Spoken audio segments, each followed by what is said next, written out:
So I guess to start things off, um, this convention, I should have like put it in big words here or something. It was Anime Boston. Um, this is a convention that is the first convention. Well, not like me going this year was the first convention I went to, obviously, but this Anime Boston itself was the first convention that I ever personally went to. Which is mostly funny because I'm not actually that much of an anime person. I'm far from against it. You know, I've seen my fair share of anime. I say that, but I don't think I could count the amount of shows I've watched on two hands. A lot of my favorite games are very anime adjacent, anime influenced. So I think like the general aesthetic is like a thing that's in my life a lot. But at the end of the day, like, you know, I'm not like a big nerd when it comes to anime. It's okay, we'll get you there. Honestly, unironically, I feel like the Blaze, like, even though obviously the Blaze Blue story mode is more of a, like, you know, just like a voice acted visual novel, considering the visual novel elements aren't very strong in that game, the playing through the Blaze Blue story mode feels like the closest I've came to like following a shonen anime. Considering just how much there is there and just how like action and story focused it is, and I don't know, it's just got that same energy to it. Ever watched Dual Rulers yet? I have not. I should actually try to get around to that. Or actually, you know what it was? I kind of want to get around to actually. Not to get too sidetracked by this, but is I still haven't played the story for Strive. Is it like approachable for people who haven't, or should I play the Strive story first? It is complete now. Oh, okay, that's good to know. You don't need any Guilty Gear knowledge. That's fascinating. Okay, cool. I mean, I kind of had a feeling they would try to do that, but I'm very curious how they pulled it off. If they pulled it off, I guess. If it's actually good. But yeah, anyway, point being, anime has always been a thing that's like kind of been in my life, but I've never been one to like actively seek out and watch too many shows. But my experience with conventions has always just kind of been like, I went to Anime Boston because a lot of friends were going to it and it seemed super cool, like the idea of going to a convention. And to me, especially because of the size that it's always had, it always ends up feeling a lot more like a general fandom convention, but that leans more towards the kind of things that I like. Like gaming conventions always feel just as much like industry events in a way that I don't really like. Meanwhile, like, you know, you go to the artist alley at an anime convention, or you see all the cosplays in an anime convention, and it's just kind of like a little bit of everything that is even remotely connected to things I care about. Like, you know, if it's like a Western TV show, you know, again, in the context of things like cosplay and art and merch and stuff like that. Like, if it's a Western TV show, it's usually one that I lean a bit more towards. If it's a video game, it's usually the types of games that I lean more towards. Things like that. And then, I mean, there are also like furry light conventions, where obviously it's far from a proper furry convention. People aren't going there to like be their personas usually. I mean, there are people in their fursuits, but you know, it's a lot more about indulging in the fandom aspect of things. But also, like, Japanese media in general is just kind of more furry adjacent in a way that's like, I guess, a little bit more like, feels a little bit more like in line with proper furry culture. Like, obviously there's a bunch of anthropomorphic Western cartoons. I'm not trying to discount that, but like, I feel like, you know, a lot of Eastern media gets a little bit sillier with it in that way that like makes it almost feel like it's a light version of a furry convention, if that's the kind of thing you want to lean into. So I think that was always kind of the appeal to it growing up. Like, I could go there, I could nerd out and wear a tail, I could buy a bunch of art, usually of all of the different games and stuff I cared about, or whatever else, and yeah, I don't know. And that being said, I have not gone in a very long time. The last time I went to an Anime Boston was, I want to say 2014, maybe 2015. So for a lot of reasons, I wasn't entirely sure what the vibes of going in the current year were going to be. One, because I'm just even that much more disconnected from a lot of that stuff. Two, I now have experience with a furry convention, which is a lot more along the lines of, you know, where I see myself socially at the moment. So I was like, will this even still have the same appeal? Oh yeah, and then the other thing with it, and I'll obviously end up talking about this a lot today.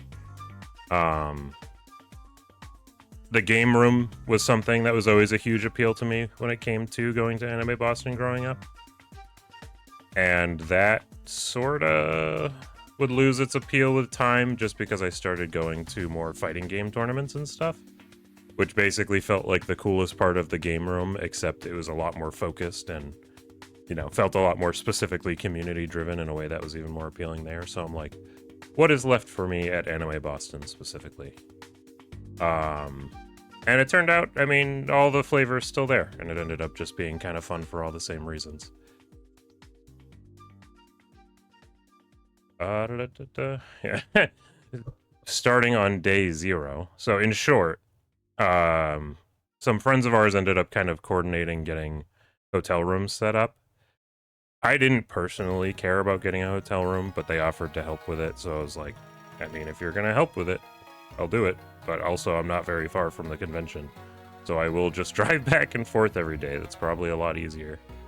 But kind of insisted on getting the hotel room set up, so we were in the hotel room. When we were trying to kind of figure out food and stuff, one person said that they were going to be bringing an air fryer, but they didn't actually plan out any food to have in it. So I was like, oh yeah, I'll just grab some frozen stuff. You know, like I'll go to, you know, one of the big stores, get something in bulk. And they were like, well, one, we just have the mini fridge, and two, it doesn't even have a freezer. So when we started to try to think of like things that we could make in it, the idea came to just, you know, making some fresh food that could be air fried, because that doesn't need to be in the freezer. And for some reason that inspired me to just make, oh, it might take a second to zoom in here. Oh God. I just made so many chicken tenders. We literally just had like 3 massive bags of chicken tenders that we all just ate through the entire weekend that I made the day before the convention. Not really too important of a note in the overall, you know, weekend, but it was kind of a fun way to like contribute to things and kick things off.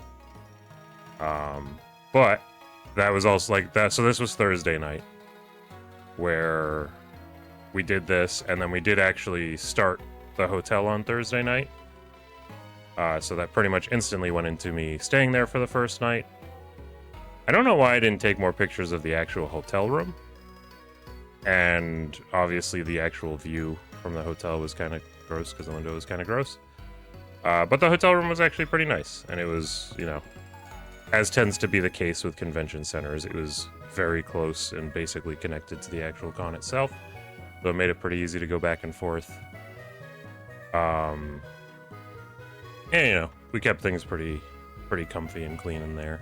It's not like it was like a big party room or anything like that. It was basically just our home base, morning and night. I don't think the morning itself that day was super exciting, outside of the fact that we were all just kind of like rolling in. The only place where it did get kind of exciting at all, or yeah, anything interesting happened, I should say, it's not that it was exciting, is that I did totally forget part of what my partner wanted to wear at home. I put it in the dryer and meant to pack it, and I totally forgot to bring it with us. So we did end up having to make a small trip back home to take care of that. But that ended up working out well, because we also just had like a big home-cooked meal when we did that. And I didn't even necessarily say this going into it. Wow. Censored face reveal. And I mostly say censored face reveal, even though I've technically done a face reveal like 2 or 3 times. Because I think in both... Was it twice? Yeah, I think there were like a couple... It was, oh yeah, A&E pictures, and when I went to each episode, the fighting game tournament last year. Any pictures that I had taken of myself, even if it was in like my full outfit or whatever, you know, they were masked events, so I was wearing a mask like while I was in the pictures, while I was on the floor and everything. But this one wasn't, so yeah. There's my actual full face for real this time, actual face reveal. And also, I just wanted to take some pictures of it because it all came together really well. I actually did not get a particularly amazing picture of the tail. I tried to get it in like the picture here. The ears are actually a new thing though, so this is, I guess, also an ear reveal. Where I didn't buy them myself actually, nor like I didn't buy them when I went to Anime Boston, didn't buy them when I went to Enter New England. Yeah, I know, right? They blend right in. Also, hi Lemon. Actually, I did actually, like, not that anyone took any pictures from me. I did have one person ask, like, oh, where are you from? Because I looked like just dressed up enough that I could look like a character. But I did actually get one proper compliment on just how much they matched my hair. Because they actually do kind of, like, they have, like, a little fluff on the bottom of them, and you can't even really tell, like, where the ear stops and my hair color begins. Like, right in there. But yeah, I don't know. It came together really well. Also, completely small, barely matters note. But there's, like, a very small detail with my Sona design that I almost always forget about. Which is that my shorts have, like, two little, like, dangly strings. And I never actually owned any shorts like that until I went short shopping recently and was like, oh hey, some shorts with the little dangly things. Now it's like all canon. For people that weren't there when I did the other recap, this like electronic sign thing, like nameplate thing, changes between the things. That and the bandana, which is supposed to be a fursuit bandana, which is why it's enormous. I got both of those at Anther New England, as well as the tail, which was kind of a lucky find, as far as, like, it definitely wasn't supposed to be a Squirreltail, but it, like, got the job done. It was, like, very much like a... Actually, you know what? I can make this easy on myself, because I just have all the pictures from when I did... Oh, it might take a second to load, oh god. Anther New England recap. I'm assuming this is supposed to be some kind of, like, you know, down... You know, like a canine tail that's supposed to be worn downwards. But, you know, you flip it the other way, put it against your back, and it kind of does a Squirreltail thing. Oh, and then here's a video of what the name tag thing does. Wow.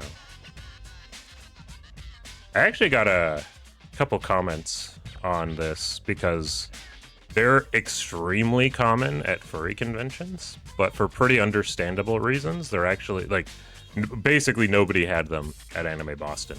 Because, you know, you think of an anime convention, and people are probably all going just as whatever character they're cosplaying as. And then they're fine with just their name being on their badge. So they're not trying to kind of, like, make a showcase of, like, expressing themselves directly. Meanwhile, at a furry convention, people are going nuts, making custom badges, you know, having everything all dressed up with themselves, literally being their persona up and down. So it makes sense why there wasn't a lot of them. But it was funny just seeing some people like, whoa, that's like the coolest thing ever. When, like, not even 6 months ago, I went to a convention where every other person had one, because why would you not? It's so cool. Canvas feature in Obsidian is amazing. It is. I like it a lot. I also like flowcharts, so, you know, I like being able to connect things together. I didn't go as crazy as I did branching things off like I did with, like, because this was the Anther New England one. Where am I? There we go. Back to me. No. Oh yeah, also this shirt was just Redbubble. I'd have to look up the, what's it called? I'd have to look up the artist that I bought it on, but it was a really nice shirt. Even if I'm not a red squirrel, I really like the flowery stuff going up, all around it. Oh, hey, welcome on in. Basic sitting user. Yeah, no, I don't, honestly, I've so far basically just used it for the canvas feature, like just to like put together boards like this. I know that you can go in way harder with it when it comes to like really building like databases for yourself. I specifically found it from my friend Kelif, who uses it to like, basically uses it as a personal journal to like make what might as well be like his own personal wiki of his life, which is how powerful this tool can be. And I know he uses it for like other stuff as well, like whenever he's playing a game that's worth taking notes in, like more exploration-based stuff, he'll kind of try to like make a map as he goes along, things like that. But I like using it for recap stuff because you can really make it's more fun than a slideshow, being able to like poke around, like scan around it. Oh boy, oh yeah. That was me covering up my face. Delete that.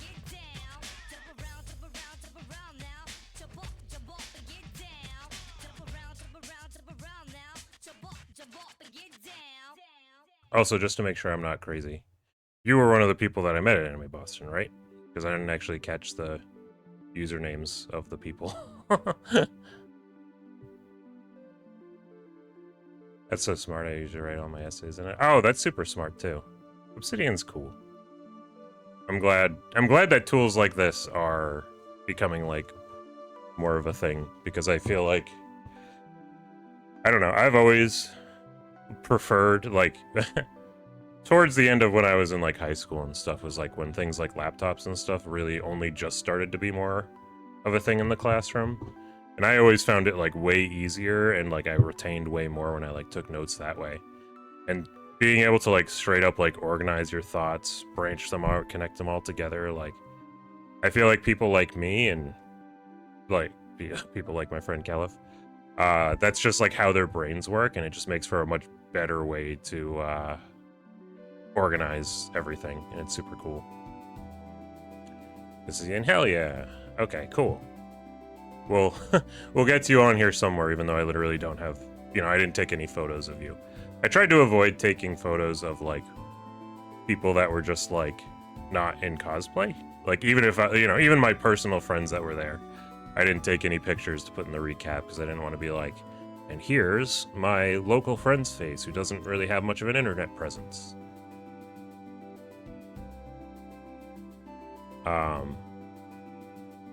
But I did make sure to make a note of it in here regardless. Hey, welcome back. Also, I'm going to take a sip.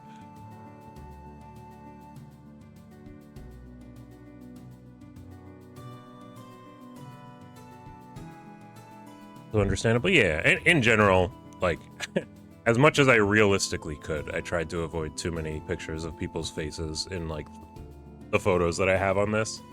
But obviously, I mean, that convention was crazy. Like, there's just so many people there that basically any crowd shot is going to have, or, any shot of anywhere that's even a little bit busy is going to have a lot of people in the background. So it just kind of is what it is to an extent. But yeah, some pictures of actually getting here. This was like the sky bridge between the hotel and the convention center itself. This was their... The picture doesn't honestly do it justice. This sign was like absolutely enormous. Like that must have been at least like a 20-foot tall sign above the entryway. And then I honestly just took a picture of this because this just looked really cool. I don't know why they went so overboard with this, unless they didn't. And these registration stands were already set up and they're just like highly customizable. But if they set these up from scratch, they went like really hard in making these registration stands just look insanely cool. It's cool that they made a giant triangle. Yeah. Yeah, because I guess I didn't even think of it like that. Like the structure here is obviously just there, so they had to build around it. It makes me wonder if maybe there's like...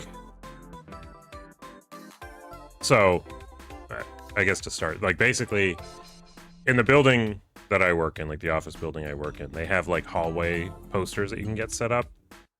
And anytime that, you know, people are making a new poster to hang, you know, like if the place that, like the company that I work for wanted to make like a hallway sign, they have like a place that they send us to because they'll know like the specs and stuff off the top of their head. I wonder if that's the same thing here, where there's like a Heinz Convention Center triangle guy that they're like, oh, you're going to run an event here? Well, here's the people who know exactly how to print the Heinz Convention Center triangle.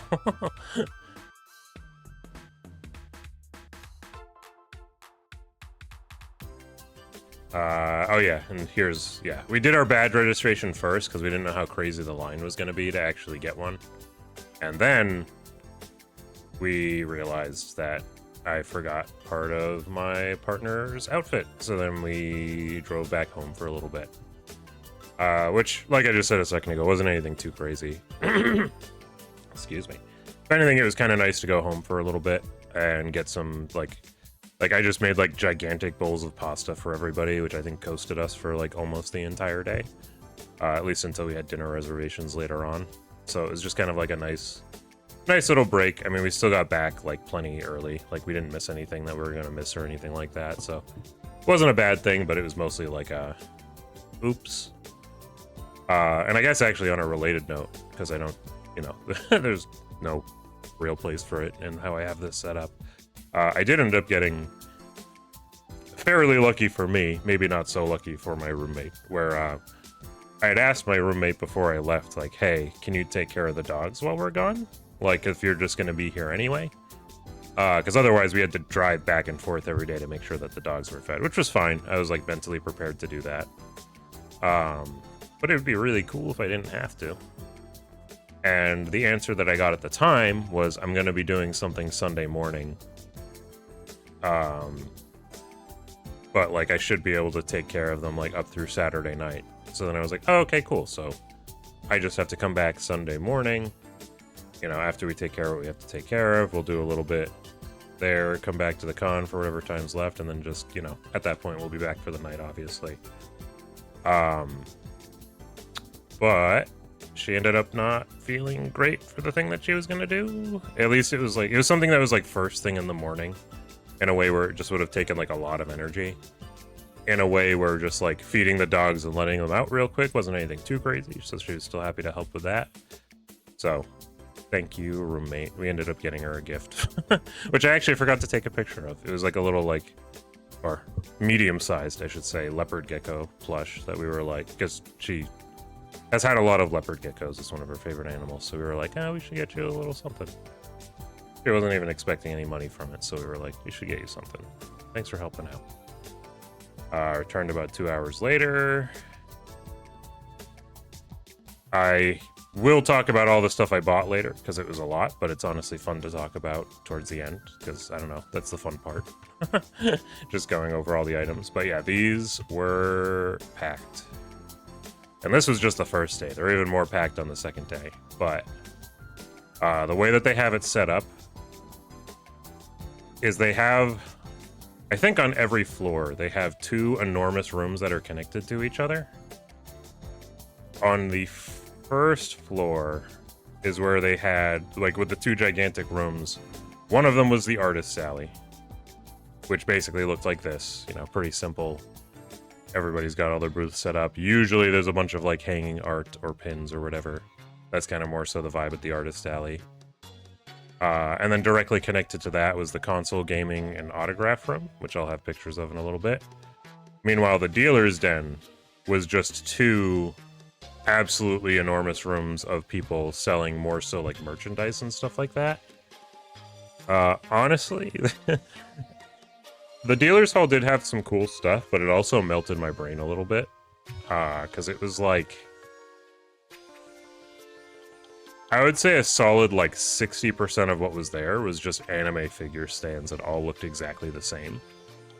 Or plush stands that all looked exactly the same, or, you know, they all did have occasionally like little different things, but I got about like maybe 3/4 of the way through combing over stuff, and eventually I was like, what am I even... I don't want any of these figures. They all have, like, the same figures. And it's not like I didn't buy, like, some things to buy, but it was like... ugh. I don't know, it was just so much of... I guess, again, as somebody that's not, like, super into a lot of different anime or anything, I didn't have much to browse through when it came to all that, so it was just kind of, like, a bunch of stuff. But it was still cool. I mean, one extra cool thing they did, which I'll have something to show for later, is that there's a lot of really quality blind boxes for things like Pokemon, Kirby. Those are honestly the two most common that I see, like, in stores around here. But, like, a lot of different game series have blind box. And I hate blind boxes because you never know what you're going to get. Sometimes, you know, obviously, there's still enough fun where it's like, you know, well, I particularly like 9 out of the 10 choices here, so whatever I get, it's not going to be the end of the world. But it's always annoying when there's, like, a blind box where, like, you really only want 1 or 2 things in it. Because at that point, I buy one, I pray that I get it, and then if I don't, it is what it is, I guess.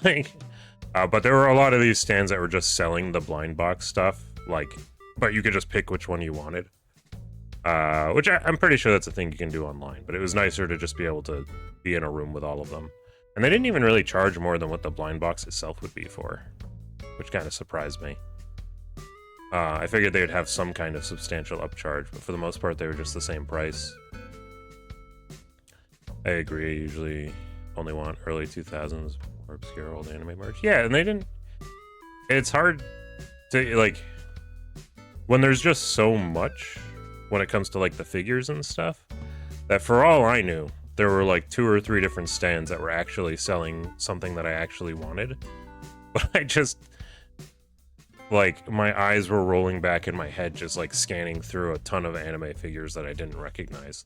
Like, literally hundreds on hundreds and hundreds of them. So, like, if there was a hidden gem somewhere in there, I just didn't want to use the brain cells to find it.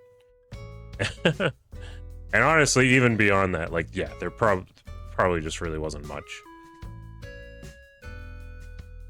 The one anime-related thing that I was really hoping that I was going to find more stuff for was going to be Serial Experiments Lane. And I personally, both in the Artist Alley and in the Dealer's Den, couldn't find anything for it. Although we did find one Serial Experiments Lane thing. But I did not buy it for myself, for reasons I will get into when I'm showing off the stuff I bought. Also, I'm going to blow my nose real quick. Ooh.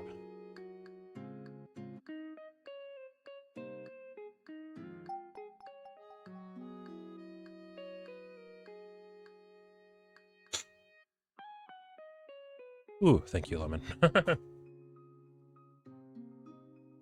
Ooh, dinner reservations. Oh, okay, so this is fun, because I think this is a pretty... I think they're unique to Boston. I could be wrong. I don't know if they have locations elsewhere. We went to a restaurant called Fire and Ice, which originally we were all going to walk to, because it was only like 10 minutes from the venue by walking. But it started raining, and a lot of people didn't walk in the rain, so... Actually, I don't even think I said this, like, from the top, that Landfill was one of the other people that came with me for the entirety of the weekend, so you will see me bring him up a lot. Hence also, yeah, no Lucky Star merch. Whoa, that's... Oh, it's... I mean, you're not literally here. You're, like, here? Like, next to me, like, here? I think. But yeah, no. Me and Landfill just decided to take the walk, so we didn't have to take 2 Ubers. Oh no, just my... Oh yeah.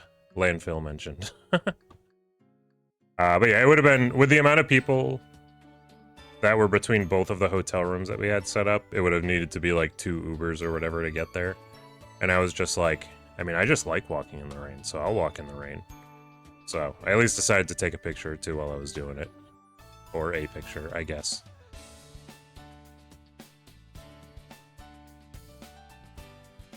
Always surprised how little Lucky Star merch I find. I know, that is, like, especially right now, because, like, from everything that I understand about it, like, that era of anime seems to be kind of finally getting that, like, nostalgia kickback. Like, a lot of people are starting to care about that era of anime again.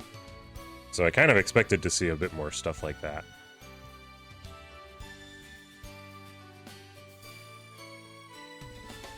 Which honestly would have been kind of funny timing considering how long it's been since I've been to an anime convention. That it's been like a decade and now people are nostalgic for 2 decades ago.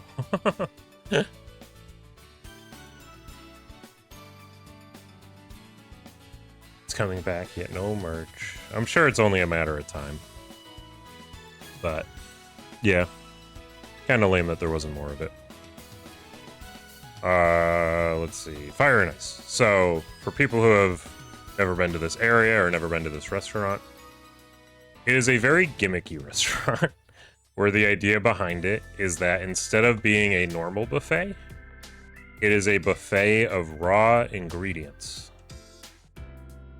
So the idea is that you literally fill up a bowl with like veggies, pasta, raw chicken, raw whatever, you know, raw seafood. They have all sorts of different, you know, just raw ingredients that you just throw into a bowl together.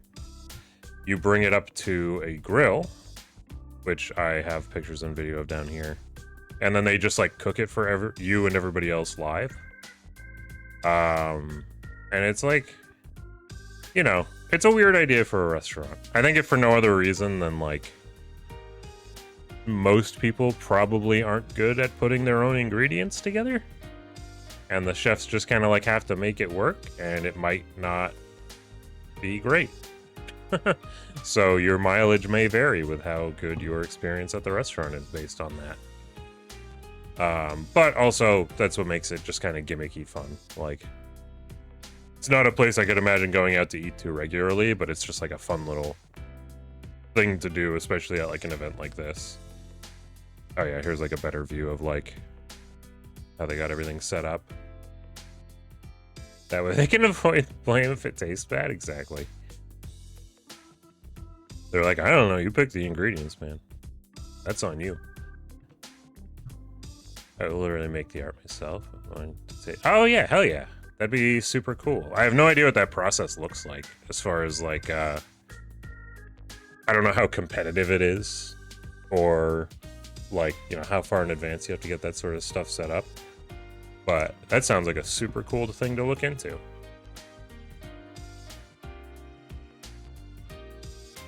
It'd actually be amazing for me and my food journey if only I was near Boston. It is expensive, which is also worth mentioning, but it is also very cool to just experiment with a bunch of stuff, see how it could potentially come out. And then you do literally watch them make it. So I forget what's the term for this, where it's like the one big circle grill in the middle, and then like, and I cropped it out just because I didn't want to take a picture of a ton of people's faces, but where it's like a big circle table around where you all watch it. Is that hibachi, or am I getting that mixed up with something else? Or is hibachi similar? I don't know.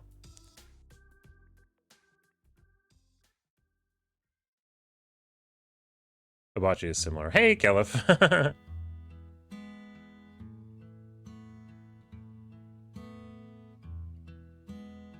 I haven't gotten too far in the recap yet, but I will. I'll do like a quick like scroll through of it just to catch you up to speed. Day 0, before we left, I made tendies. Hotel room was pretty. Whoa, Derek face reveal for real this time, because I'm not wearing a mask like I am in the other pictures that have been taken of me. Also, new ears. I didn't have the ears before. So this is kind of like everything pulled together here. Yeah, actually, I had gotten a compliment when we were at the convention about how much they were like, wow, you really got those to match your ear. And I was like, I'm pretty sure it was like luck. You know, it's hard to like color match that sort of thing when you buy it online. But, you know, it ended up working out really well because they do like super match my hair and they look really nice. And then we got the tail in there. I know I mentioned having that one outfit IRL, but it's still funny to see it. Oh yeah, I guess for context for anybody new or anybody who hasn't heard me tell this story before. This specific color scheme here, the blue shirt, the tan pants or shorts or whatever, obviously it's like my fursona colors here. I mean, I guess you can't. Wait, hold on. There you go. Now you can kind of see my pants and my other PNG tuber. Obviously they're like what, you know, my fursona colors are. But it actually technically went backwards, where I started wearing this as like a cartoon wardrobe first. And like, I don't know, well, you know, honestly, I think it all kind of ties in together. Where like, I think since I was like really, really young, I always had this kind of like drive inside me to like make a identifiable like cartoon design of myself. Like something where like you see the iconic Derek thing and, you know, you could see this color scheme across a room and be like, oh, is that Derek? Oh, it is Derek. Like, so very, very early into my life, I made the decision to turn this, you know, into my whole wardrobe. Obviously, I do wear graphic tees, so I'm not like strictly like must be blank royal blue t-shirt, but it is like a thing. So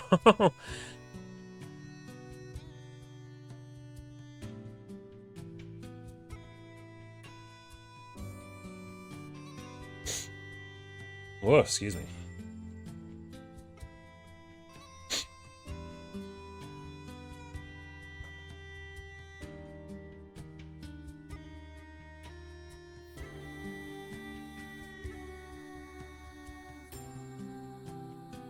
I'm just scrolling up in chat a little bit. No, you meant, but no, I already read that. Oh yeah, looking at the obsidian stuff. Oh yeah, the educational stuff. I remember you talking about that.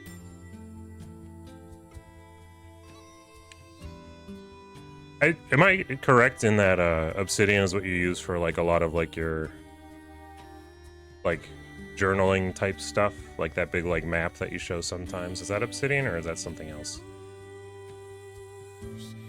Oh yeah, have a good bike ride, Lemon. That art is so fucking cute. Let me find the button in my stream deck that gives credit if I remember where I put it.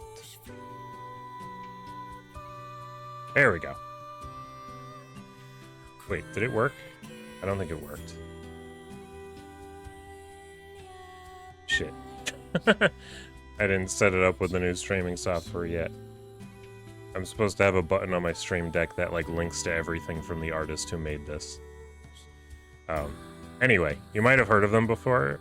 They're they have a YouTube channel, which I guess I'm Googling now instead of hitting the convenient button for.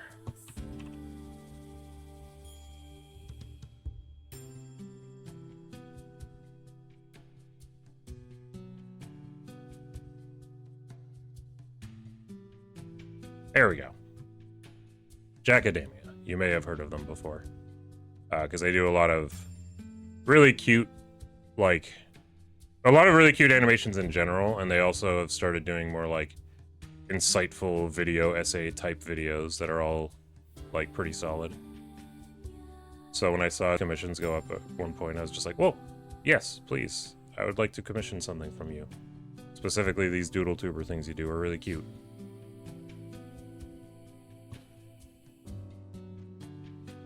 I guess I'm leaving it on now. You successfully convinced me that this is what you wear every single day. Well, you know, I am unfortunately not wearing my tail and ears out everywhere, as much as that is the society I wish we lived in. Nor am I wearing a collar out everywhere. Although I have started wearing this more, especially in the winter. I really, really like the like, because I mean, it's basically just like bandana ascot type thingy that works really well, especially with like open zipper like sweatshirt type stuff. It looks like really, really cute in. And it kind of works on its own. Obviously, the name tag I also do not wear everywhere. But yes, no joke at all. Like, I don't know if there's a picture I could bring up of it or whatever, but if you open my shirt drawer, it is just a tower of like, or it's like, I think there's at least like 10 to 15 blue shirts in there. And then usually I just own like a couple pairs of tan pants or shorts at a time. And I am running like damn near close to 20 years strong on that, which is kind of surreal to think about.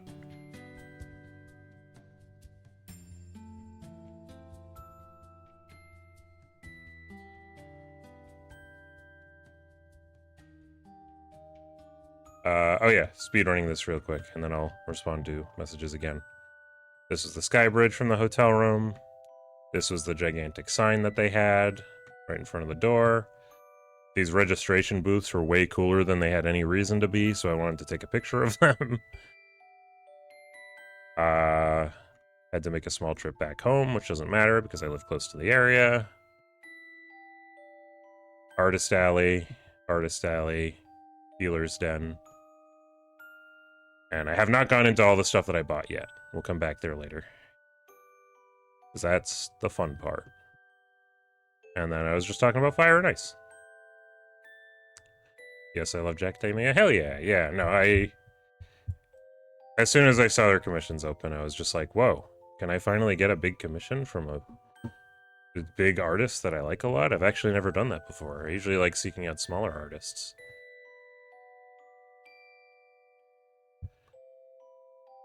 I can imagine an art exercise to make it recognizable, Derek, with just a few pixel colors. Is that what you just messaged me, or is that something else? Oh, yep. Let me, where am I? Hide that for a second so I can bring that up.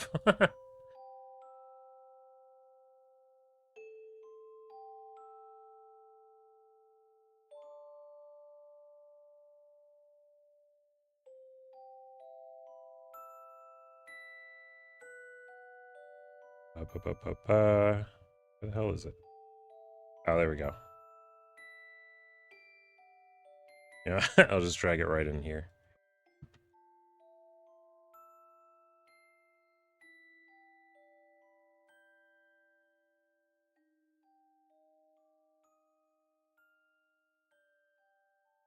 That, close that. There we go.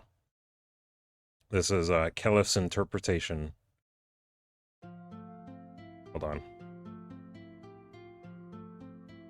Perfect. There we go. It's just like me. There is a very funny thing. Oh, you took the colors directly from the VTuber? That's perfect. There is absolutely a thing that happens too, where like, because I've worn these colors for so long, my friends will sometimes do a funny thing where they'll be like, you know, we'll pass by somebody wearing the same colors, because it's not like weird colors to wear. And you know, whatever type of person they are, we'll just be like, oh, it's old man Derek. Oh, it's little kid Derek. Like,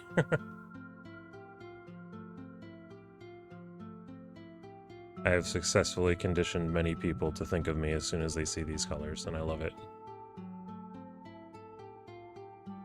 All right. Where was I? Fire and Ice. Cool, weird restaurant. To give the quick recap on that, it is basically a buffet where you give them raw ingredients instead of, what's it called? Like, you know, just a normal buffet where it's just a bunch of pre-cooked stuff. And then they all cook it on a big old grill in the center here. So what I did, which you can actually see right up here, is for the first thing, I literally just did a burger. So I think it's like there's a raw burger, shaved steak, onions, and then I want to say this was like peach honey barbecue sauce or something. And then, you know, they have slices of cheese behind the counter, and they throw it all on the grill here, put it in your little spot. You know, they ask what kind of cheese you want. They grill the buns right on there, which you can see there as well. And then they give you your food. And it could be like any number of ways. Like, obviously, a lot of people you can see here. And this is actually a small video of them. They literally just slap it all up. Go to the next one. Slap it all up. Go to the next one. I'm actually genuinely surprised how little cross-contamination there is with flavor.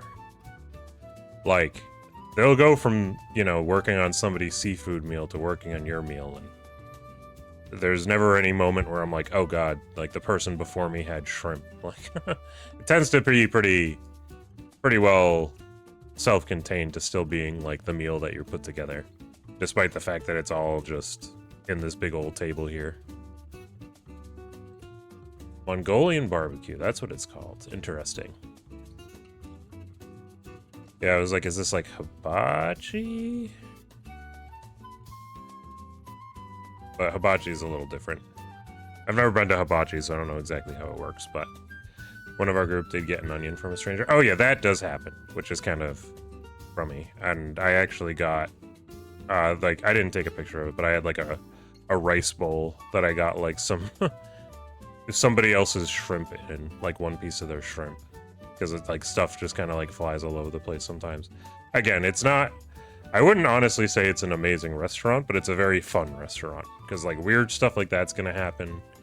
You have to trust that you're actually putting together a good meal that will come out good for it to actually come out good.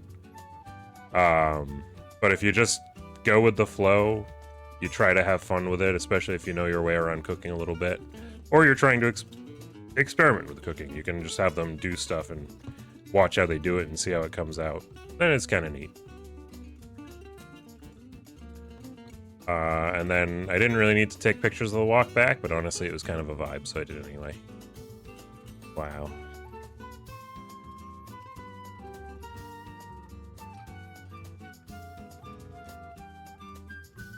Alright, back to the convention. And this is where I did the game room. Cool.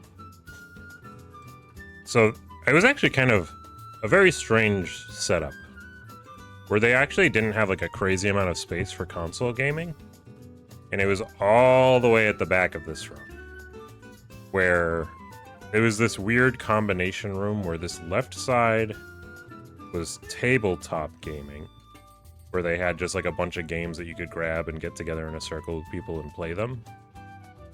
The right side was the audition, or not auditions, oh my god, autographs.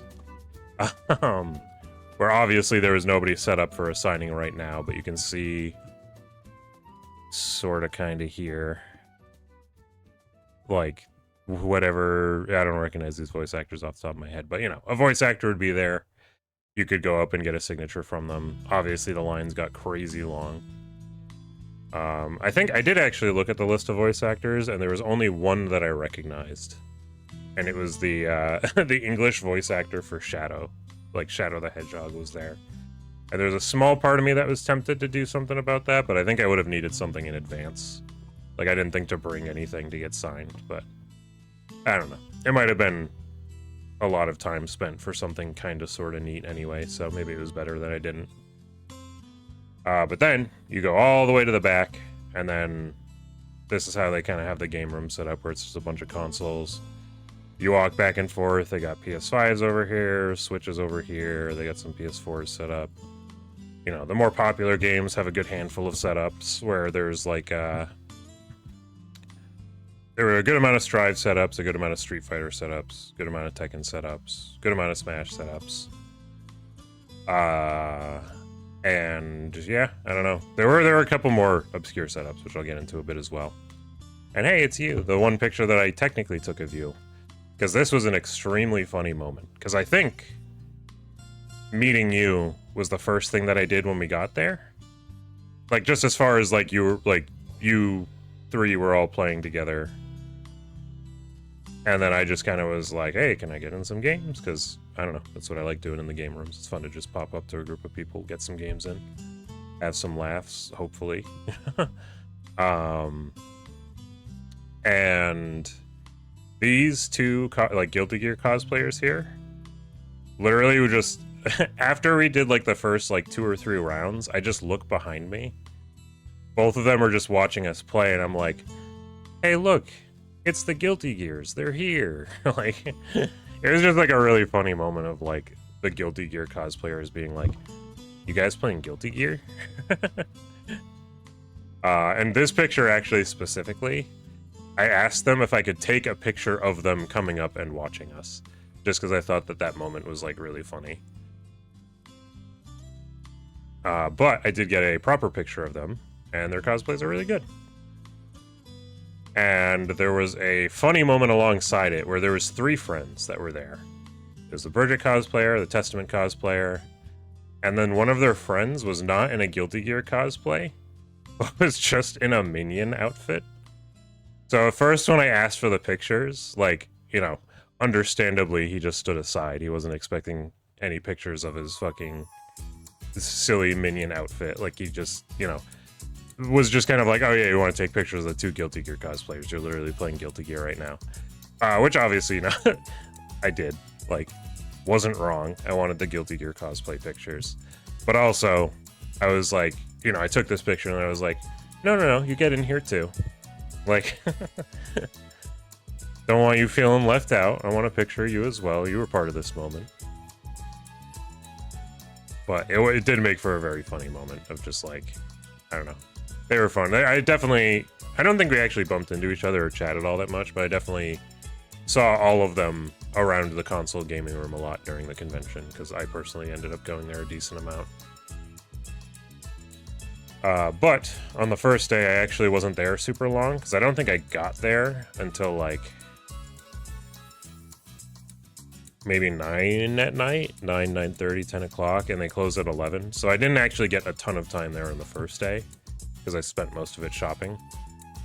But it was still, you know, there's still enough time to obviously meet some people, get some pictures. I did a really good, or excuse me, a really bad job taking pictures of cosplayers on the first day as it was. So that actually ended up being my first picture of any cosplayers. In some fairness though, like, there was no way, where am I? There was, even if I wanted to take a picture of a cosplayer in here, there was like no room to pull them aside to do it. Like, it was just very packed. Still find it funny they got photos taken of me as a non-cosplayer. I personally, I mean, again, I wasn't expecting it because I was just going as me, but I didn't get any pictures taken of me, of course. But for some reason, Landfill, who was with me as well, was just in just straight up street clothes. Like, wasn't trying to like play the part at all, outside of the fact that he like had the convention badge on. And was like wearing like a couple silly things. Like, I didn't take any pictures of it, but there was like one stand that was giving out like Burger King parody crowns that said like Trash King, which was extra funny because landfill, trash, I don't know, that kind of stars aligned there. But still hardly an outfit. But like, there was one picture that was like, it was just like some like, you know, normie in the convention center who just thought it was fun that everybody was like doing the big convention thing. And she pulled a bunch of people aside to just like take a picture, just, you know, obviously she didn't care what or who anyone was, she just wanted to take a picture of the vibe. So Landfill understandably stood aside, assuming that she wanted pictures of like the crazy outfits and everything. But as soon as he stepped aside, she was like, no, get back in the picture. He's like, okay, sure, I'll get in your picture. And then the other time was like, it had to have been like a bit where somebody just like randomly came up to him and what did they say? Like, oh, it's a king, let's get a picture of the king. And I was like, we were just like, what does that mean? Again, I have to assume it was just like an in-joke. Like, for whatever reason, they were trying to find kings. So the fact that you were wearing a novelty crown meant you were a king. And they wanted a picture of that. It was weird, but it was funny that it even happened. But that was pretty much the first day. Either that or they just got there and they hadn't seen hundreds of other people wearing the crown. Yeah, that's true. Yeah, it was a stand that was just giving them out for free, so. Hooey. Second day, I woke up early. Took a way better picture of my hotel room view. This is what it was like to look down. Sky Bridge right there. I actually don't even think we ended up going to the Star Market, but it was actually kind of insanely cool of them to set up a grocery store right across the street, so if convention goers felt like it, they could pop over, get some water or whatever, like get some real food, not have to go to a restaurant for every single meal. Yeah, for no particularly good reason, I woke up at like, I think 6 or 7 o'clock this morning. I think just because my body refused to go back to sleep after I woke up at like what would have been a pretty normal like alarm clock time for me. Which meant I think I only got like 4 or 5 hours of sleep. But once I was up, my body was just up. So I ended up like doing a bunch of stretches, getting a couple things together, and taking a picture of this very eerily empty Boston street. Which I don't, like, I don't usually go to hotels, so I don't have a reason to be in the heart of Boston at 6 in the morning, so it was kind of surreal to see the streets so empty. So I just felt like taking a picture. And also, we finally had tendies. So I was actually the first person who also wanted to do anything. I was excited to get to this part. So I didn't go to too many panels. I'm just not much of a panel person, especially for something like an anime convention where, again, I'm not huge with anime, so all of the anime-centered stuff probably didn't have a ton for me that I would be looking forward to or be interested in. But there was Final Fantasy. Oh shit, where'd it go? There we go. Final Fantasy cosplay meetup, and I 100% wanted to go to that, and I'm glad that I did. I ended up running a little late for it, because I wanted to, you know, obviously I just wanted to get as many pictures as I could. And they did a really cool thing with the way that they structured it that I thought was really clever, where they literally just, you know, once everybody got there, once they were all kind of set up, they literally just started going through game by game. So they were like, all right, Final Fantasy VII, now time for Final Fantasy VIII. And I got there just late enough that I actually got there like for when they were doing Final Fantasy VII. So I missed like all of the older games, which, to be honest, I don't think there were many cosplayers for anyway. I did see one group there that was like a classic Final Fantasy party. Like it was like a white mage, black mage, fighter, and I forget what the last one was. But I'm sure outside of that there wasn't much going on that wasn't Final Fantasy VII and up anyway. But I tried to get pictures where I could. Unsurprisingly, the Final Fantasy VII one probably had the most people. Lots of awesome cosplays. I think the most notable ones that I remember seeing were obviously I forget their fucking names. They're from Crisis Core, where they had like the cool big red sword that they were using. And then there was a Barrett cosplayer, which, let me zoom in a little bit.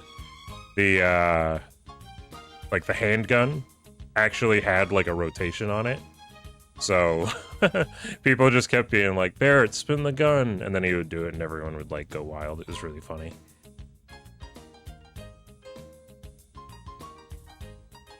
Most of the games, understandably, didn't have a ton of people cosplaying them. Also, these pictures might be terrible because we had to stand pretty far back, and the zoom on my camera is not great, so apologies in advance for that.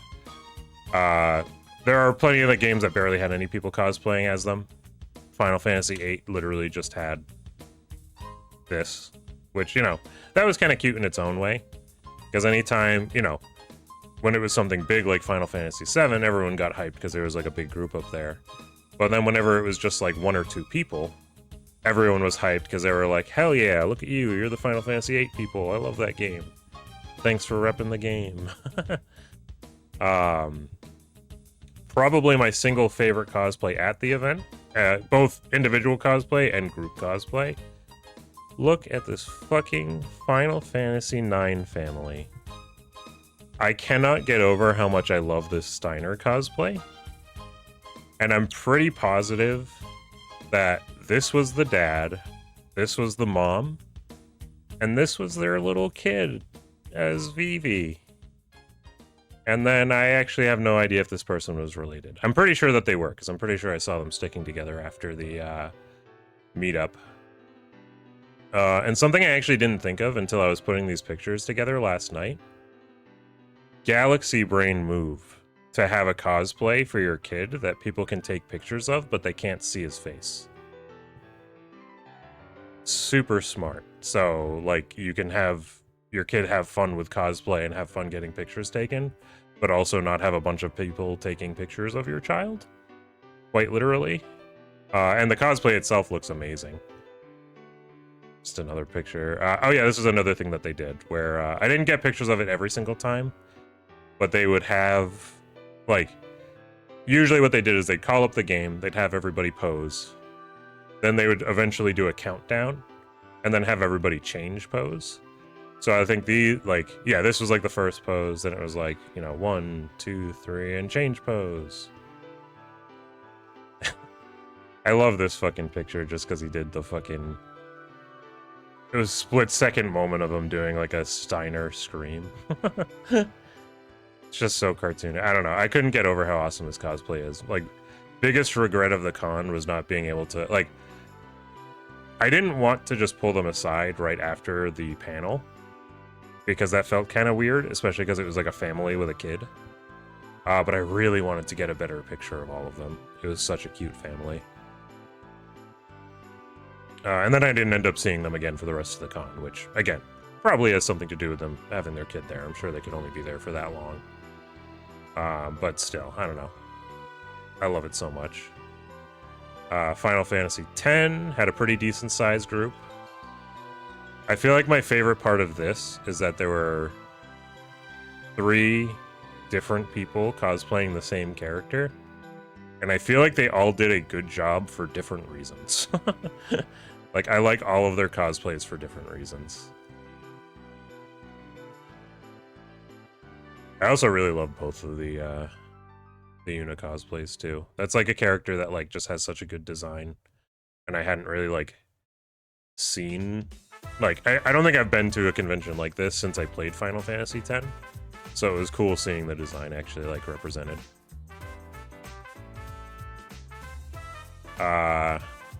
This was another moment of literally just... Actually, I think this was the only game where there was just a single person who did a cosplay, which was Final Fantasy...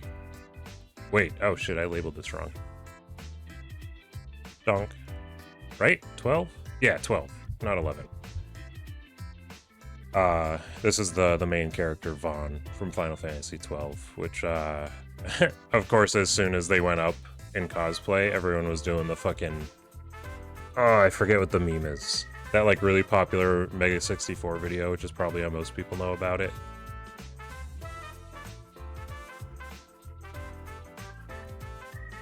Gonna drive me crazy.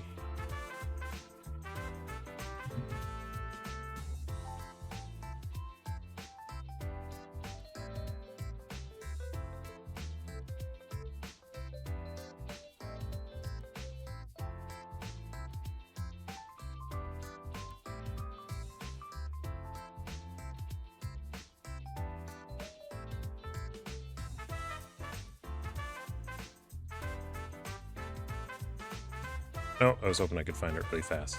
Anyway, people started screaming the meme. Which was just kind of a funny moment. And it was a pretty solid cosplay, too, so... Again, always fun when there was just, like, one person like that.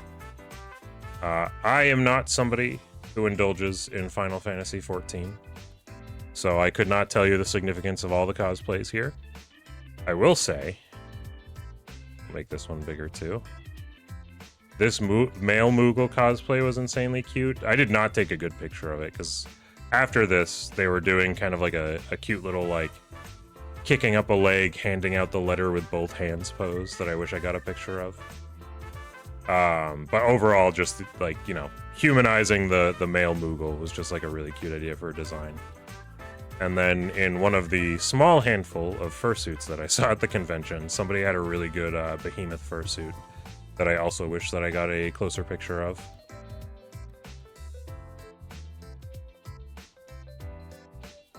Another kind of wild one, where this was the only cosplay from Final Fantasy 15 that was there. And it was Lady Lunafreya of all characters? Like, not like a, like, that's not me, like, dismissing the cosplay at all. I think that's an insanely cool choice for a character to cosplay, but, like, I don't know. There's, like, a part of me in the back of my head that just assumes that any convention like this is probably going to have a group of people doing all the boys from Final Fantasy 15. Both because it's just such, like, a cool idea for a cosplay group, and also because they're probably pretty easy cosplays to put together. But cool to see somebody doing a more obscure character from the game. Also have not played Final Fantasy 16, but still wanted to take the picture. The only significance I have from this is that I know that there's a wolf. So, of course, he was bringing around a little wolf plushie, which was a cute idea. And I'm also almost positive this sword would glow red if they, like, hit a button on it somewhere. Other stuff. Oh, yeah. So, this person in the Gilgamesh cosplay here was the one that was running the panel. Another cosplay that I really wish I got an up-close picture of, because it's very detailed and very good. And they were just being like an absolute goober the entire thing. For people who aren't like very Final Fantasy, like, or don't know Final Fantasy very well, Gilgamesh is a character that shows up not in every Final Fantasy game, but a lot of them, as one of kind of like the maybe slightly more obscure reoccurring elements in the series, kind of like Chocobo, Moogle, things like that. And the entire gimmick of the character is being like a weapons master, so they usually play into that in some way. For this picture, you know, just being a straight up goober. But a lot of the times, what the cosplayer would do would just be mid-photo shoot if any character had a weapon. Like, they would usually take at least one moment to, like, pretend like they were running up to steal the weapon away. And it usually made for a fun moment. This was the only one that I got, like, an actual picture of. But it was just funny that just kind of, like, kept happening. And then this, I unfortunately got a really bad picture of, and I took the picture too late. But there was a proposal there, which was cute. There was just a small moment where, like... Oh, I didn't even realize the Final Fantasy 15 music was playing. That's funny. I don't remember, like, I think I was, like, not totally paying attention when it happened, because somehow they singled out these two people to be the only one that were, like, up on the stage. And, like I was saying earlier, they would do the thing where they would, like, eventually ask people to change their pose. So it'd be like, 1, 2, 3, and change pose. And when they did that, the one that's on the left here got down on one knee and, like, held the ring, and, you know, the other person cried, everyone was cheering, it was such a cute moment. Thankfully, you know, like with any public proposal, thankfully it went well. And it wasn't super awkward and weird, it was actually just super wholesome and nice. But again, this was like a very far away picture, so unfortunately it's pretty blurry, but it was cute that that happened. That was pretty much everything with that panel. I'm glad that I went to that. I guess for people who don't know, I've only very recently, like within the past 5 years or so, really started to take the deep dive into the Final Fantasy franchise. And while I still have not played every game, I have played a lot of them, and I don't know.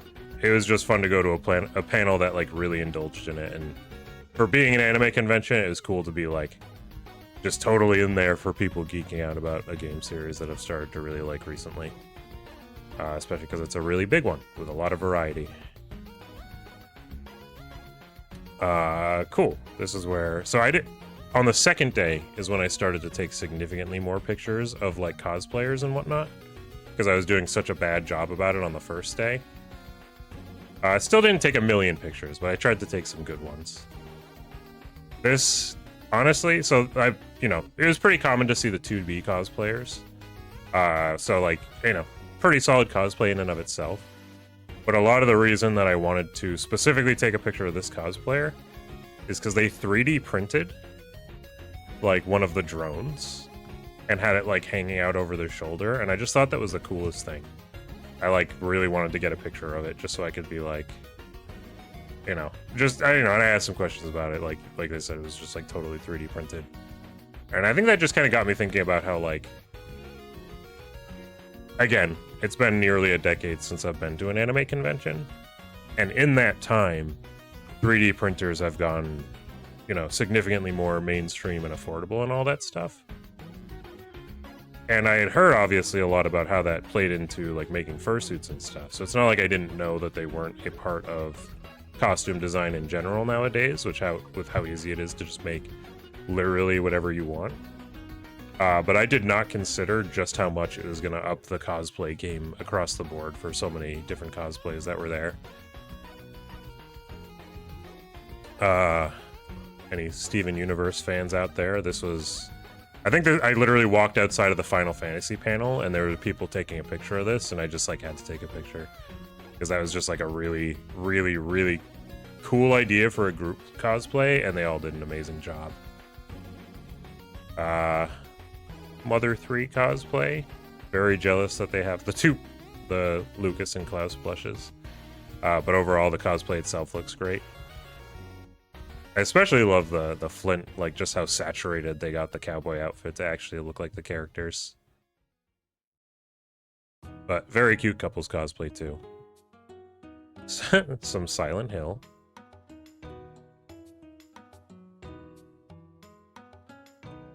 I thought I tried to take more pictures of this one, but unfortunately they all came out terrible, but that one still shows it off just fine. Some very funny, and well, this cosplay was funny and very good, where it's very, like, blocky with cardboard, but in a way that super works to sell the character design. For Potemkin on the left here, and then for this Abba one on the right, I saw this staring at me from across the room and was like, holy shit, that thing is huge. Like, I think this thing is like 8 or 9 feet tall. And, like, this cosplayer was just carrying it around all day. And it just made for a really awesome cosplay, so I definitely wanted to get a picture of that. So this is a funny story.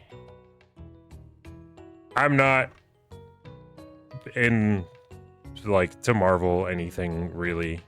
But obviously, I keep hearing Squirrel Girl's name because me being a squirrel, like...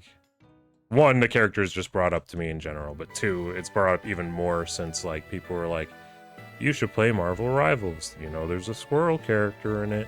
And I'm like, yes, I know Squirrel Girls and Marvel Rivals. Still haven't played it, which isn't honestly anything against the game or whatever. I just kind of haven't gotten around to playing it. But I literally, like, wanted to stop this cosplayer and ask her where the hell she got this tail, because this is basically what I wish my tail looked like. She was super nice about it. Like, I asked about it. She gave me, like, all the details for how it worked. Like, how, like, it's got, like, a couple of belt loops that you have to, like, set up in a certain way. She, like, went all into detail about it. And then she even sent me a link for it. So I actually do have a link to buy it if I decide to. It is, yeah, upgrade time. It might not be in my budget at this very moment. I think for the size and the style of the one that she got, it was, like, upwards of $100, like somewhere in, like, the 100 to 120 range. So I might not be looking to spend that money right now, especially right after the convention. But this is just basically exactly what I wish my tail did. Like, this pretty much looks like my tail, but the shape of it is, like, doing the perfect squirrel thing that I wish my tail was doing, and it's a little bit bigger, which also just looks nicer. I kind of wish I took more pictures of Squirrel Girl cosplayers, if for no other reason than the bit, but also because a lot of them, like, had their own different, you know, interpretations of how to do things like the tail and whatnot. But again, she was super nice. Obviously, I took a picture of the cosplay itself. Really good cosplay, but it just felt like such a silly moment of me, you know. I think it was even in the artist alley, and while I'll get to it in a second, it actually ended up making me late for the second panel that I wanted to go to. Because I literally was like, I was trying to find something, or not the artist alley, the dealer's den. I was literally trying to find something in here real quick before I ran down to go to the panel that I was going to. And I like stopped in my tracks when I saw the tail, and I was like, I need to ask about that. If they didn't make it, well, if they did make it themselves, I might ask to commission one from them if they're willing. If they didn't make it themselves, I want to get a link, because I think I'll forever regret not asking where this tail came from if I can get one for myself. But that was a wholesome little moment. So fluffy, yeah. No, it does all the things. It's just so good. It's pretty expensive. Yeah, it's not like prohibitively expensive. Like, I feel like that's something I could probably even budget in like the next month or two if I tried hard enough. Like, I'll try to take a look at things. Not that I'm in any rush to get one. I don't think there's an event that I'd be wearing it to for quite a while, but you know, also, I don't know if the tariffs will affect the price, because it was like an AliExpress thing, so that might be its own thing. Hopefully it doesn't get way more expensive. I'm sure there's a line in there somewhere, and maybe I'll even look into it more first anyway, like trying to see if there's just an artist that I can commission for a reasonable price for something like that as well, because obviously I'd rather support, you know, an artist in the community before doing something like an AliExpress order. But I guess even if I do end up commissioning something from somebody, I'm really glad that I got a picture of this for a point of reference, because I'm like, yeah, I basically want this. Can you make this? Because if honest, thought it would be more money because it's amazing craftsmanship. Yeah, honestly, I think that's just a AliExpress moment. I think that's just a lot, like, that just happens, you know, with most things that you buy on AliExpress. Probably for worse, but we'll say for better and worse. You know, as far as like, gee, why is it so cheap? But yeah, no, that being said, I'll do some research into it, because that was something on my radar regardless. As far as like, I do like that I got a tail, but it's not like perfect for what I want it to be. So I'm glad that I have, you know, something to go off of here. And not a new cosplay, but I did end up, this was the only person from the Final Fantasy cosplay meetup that I ended up meeting in the halls, so I got a better picture of it, which is good, because it was another one of my favorite cosplays that was there.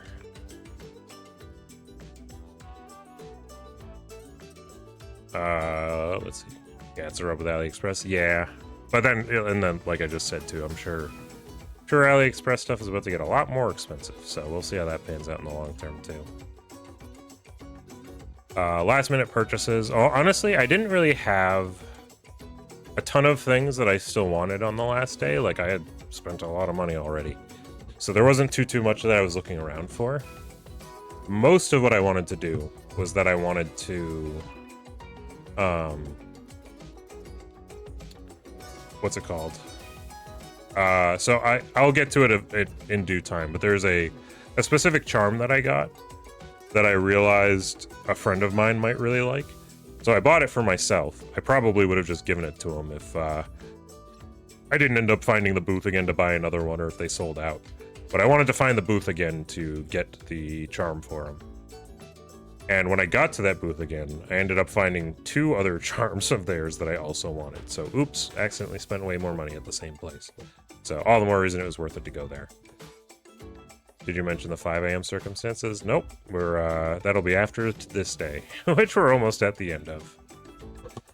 But yeah, the only reason I even took more pictures is just to show how much more crowded it was on Saturday. It was kind of nuts. Like, almost to the point where it wasn't even, like, appealing to do more shopping. But I did end up bopping around at least a little bit. Oh, okay, now we do get to a funny moment that involves you, though, Landfill.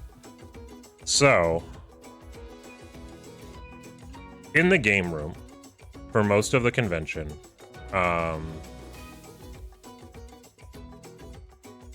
I think the games that I ended up or actually, did I play anything outside of Strive and Uni 2? I don't think I did. I'm trying to think. I don't think I did. I wanted to maybe get in on like some Street Fighter matches or some Smash matches or whatever, but I didn't end up doing it. Oh, small detail actually. The game room did actually have tournaments set up for the weekend. There was, unfortunately not for any games that I really played. There was one for Strive. There was one for Smash Ultimate, which, I mean, I have a lot of history with, but I haven't actively played for like 5 years now. And there was one for Street Fighter 6, which they're all games that I can function well enough in that the idea of going to a con tournament was really exciting. Just because it's, I don't know, con tournaments are fun. Especially if my A&E experience was anything to go by. It was just fun meeting people and playing with people, and, you know, it hardly even mattered really how the matches went, even if I didn't make it super far in the tournament or whatever. Just kind of good memories to make. Yeah, I didn't sign up for them in advance, and they were filled up like the day before they even happened. Which I feel extra stupid about, because all of them are on like Start GG, like the main like site that tournaments are hosted on. And I definitely brought up the tournament page and could have pre-registered like a week or two in advance. And I just like didn't, for no good reason. It would have taken me like 3 clicks or whatever. Like, I should have just pre-registered when I was first looking into the fact that there was tournaments. But then I didn't. And then like literally the morning of the tournament, or, you know, Saturday morning when I was up early, I took a moment to look into whether or not that they, you know, how the tournaments were, what times they were at, and I was like, oh, their registration is filled. Never mind. I guess I'm not doing the tournaments. Cool. So most of my time in the game room just ended up being spent playing random games that were there. Which, Strive, I mean, there's just a lot of people who play Strive, so it was a very easy game to see people playing and get some matches in with. So that's probably what I ended up playing the most. And that includes how I met both of you there. Because I think you two and another friend were just set up on a Strive setup. And I just kind of did the thing that I did basically all weekend, where I watched for like a few minutes and then I poked my head in and was like, hey, can I get in after the next one? You know, just because it's an easy way to just like get in on matches like that. But the other game that I ended up playing a lot was Under Night in Birth 2, or Uni 2 as you tend to hear it called, like, you know, as a shorthand, because Under Night in Birth is a lot to say. And me and Landfill, this is not Landfill, I'll get to it, but me and Landfill ended up just kind of sitting down at the setup. I wanted to just like mess around in the training mode for a bit in case there were people to play with there. Because I did end up playing a little bit of this game on my own time when it came out, but I never got super deep with it. So I was like, oh, I should like brush up a little bit. You know, maybe there'll be people here to play with. Maybe they can teach me more about the game. And that did not happen right away. But what did happen right away is that Landfill happened, like when we were in the character select screen. Trying to figure out who we wanted to play, ended up like scrolling over this character for a bit and decided to give him a try. And as soon as we did, a cosplayer for the character just like came up over our shoulder and was like, yo, W character pick, W character pick. Apparently, this person is like one of the top ranked people as this character, like at least in like the online ranked mode. So he was just like, one, hyped that anybody even cared about Uni 2 there, because, you know, kind of a slightly less popular fighting game, not even a gaming convention. There were probably only so many people that were going to recognize the cosplay. So he was excited that people were playing Uni 2, and he was specifically excited to see his character being picked on the character select screen. Cosplay is awesome too. I mean, he was just whole energy about him. He was so excited, just the fact that people were into it. And specifically, he asked to get in a match so he could take a picture. Like, off screen here is a friend of his. Just like, he was literally just like, yo, take a picture of me at the victory screen. So it was just like a super cute moment. I had Landfill taking the pictures here. And then here's me doxing landfill right now. Oh, we do have a picture of the trash crown. There's the trash crown.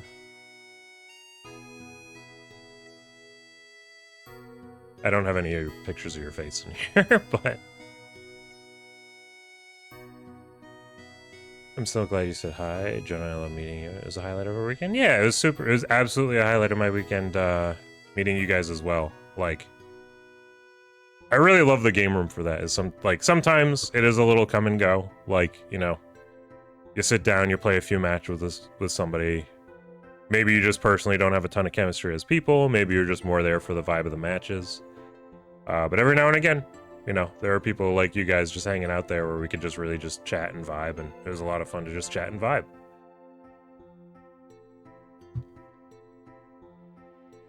And I'm glad that we bumped into each other more than once, too. Even if I lied about going to the tournaments the next day.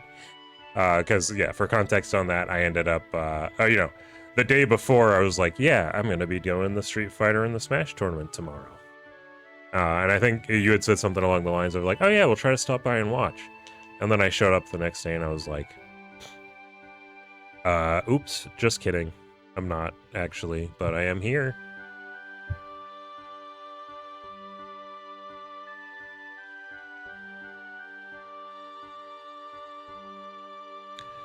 I think the number one for his console specifically. Oh shit, that's wild.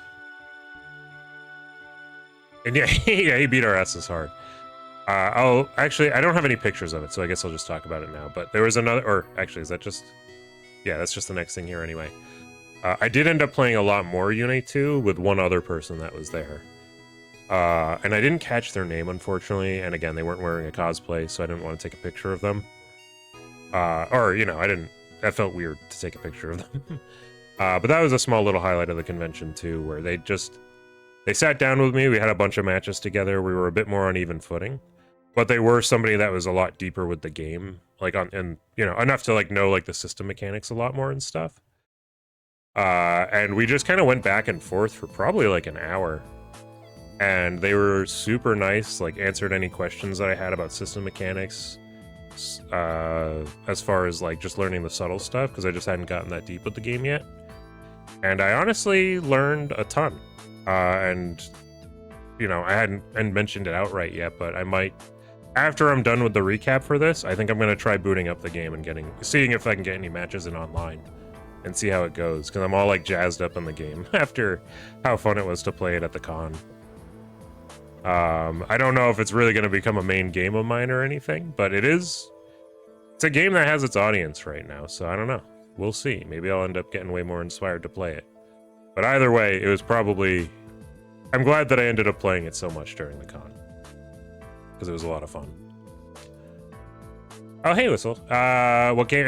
Under Night in Birth 2, or Uni 2, where there was one console set up for it, and I only really ended up playing it with a handful of people, but the people that I played with were all super cool.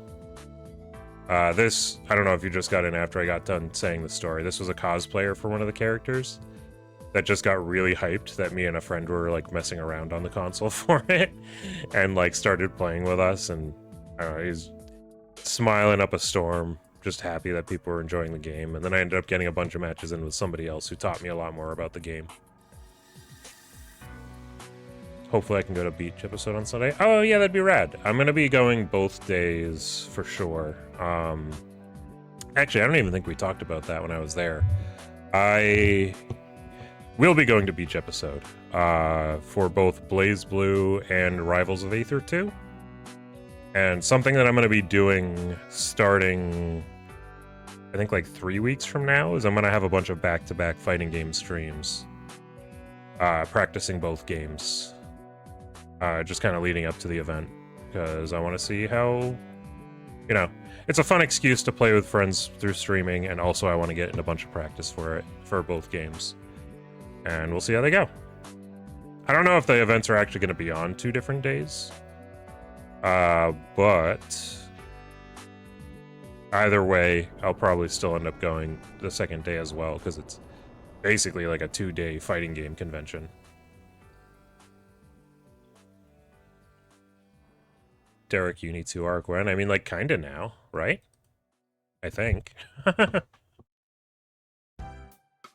we'll see where it goes. I don't know. It is an insanely cool game, and I'd be excited to learn it more if there's motivation there. Like if there's people playing it on, you know, if I can kind of do the same thing like I do with BlazBlue, where there's just like a lot of people just enjoying the game online and stuff, and through streaming and whatnot. Fuck it. I don't know. Maybe I'll play it more. It's hard to juggle so many games at once, but it would be cool to have. I don't know. Like I said, I'm motivated. I got the bug a little bit, so I'm sure I at least want to play a bit. Will there be a stream for Isles 2? There definitely should be. However, it is a traditional fighter event, and especially... Let me get a link for it, actually. Should probably make a bot command for this at this point. Beach episode 2025.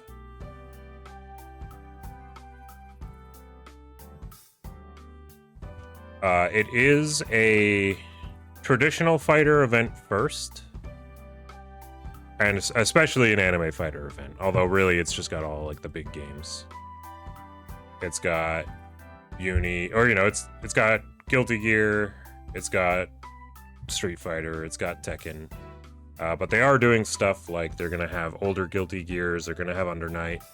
They're gonna have BlazBlue, which is a really big game in this area, which is good for me because I like BlazBlue. My roommate is actually one of the main people both running the event and keeping the BlazBlue scene alive in the area. So that's kind of like I've talked about that a bit before, but that's kind of a big part of the event too for me. I'm very immersed in the event because my roommate is talking about it like all the time, getting things set up for it. But it should be exciting. We'll see how many people end up showing up for the Rivals 2 bracket. You know, there's no numbers on it yet, and I'm sure they're going to change a lot at the last second, even if I had the numbers right now. But I don't know. If it can even just be like a 12-person bracket, it should be at least a fun bracket. Oh, excuse me. It's 3 players right now. Oh, and I haven't even signed up for it yet. I should probably do that.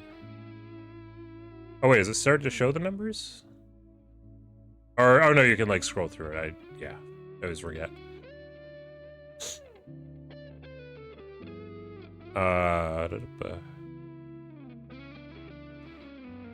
Can filter in attendees. That's what it is. I always forget how to like see what the player count is for stuff like that. Because I instinctually, you want to click on the game and assume that it would just be here, at least showing like who's there so far, but it like isn't. So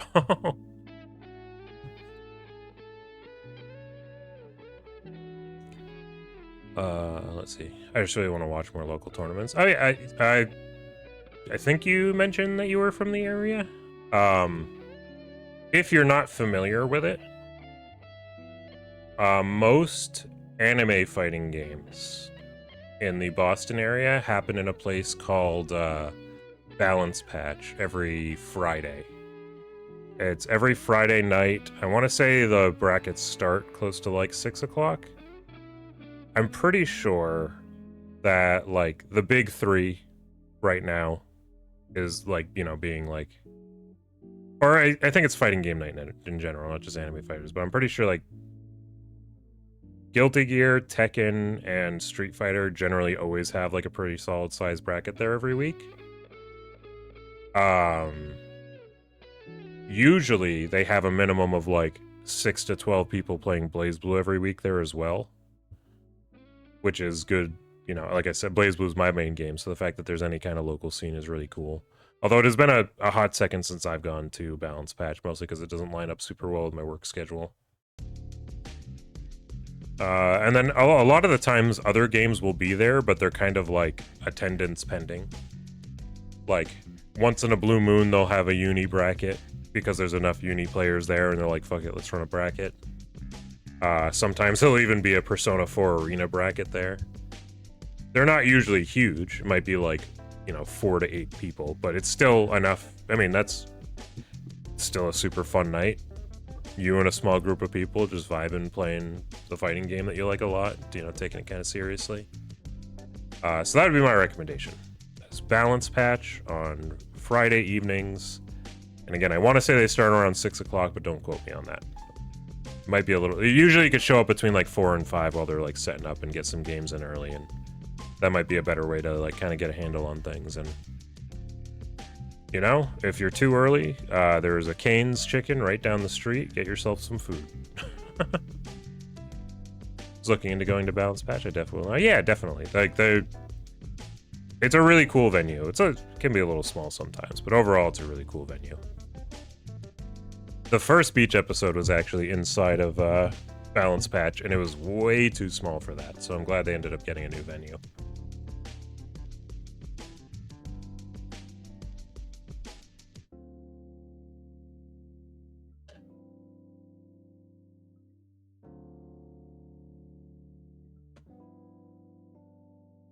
Okay, sorry, I was just getting water. But yeah, that was kind of, I guess, like the overall summary of my game room time for the weekend. It was bouncing between those two games a little bit, having some cute moments with Uni 2, finding some passionate players that were really fun to play with, and then you know, meeting some new friends.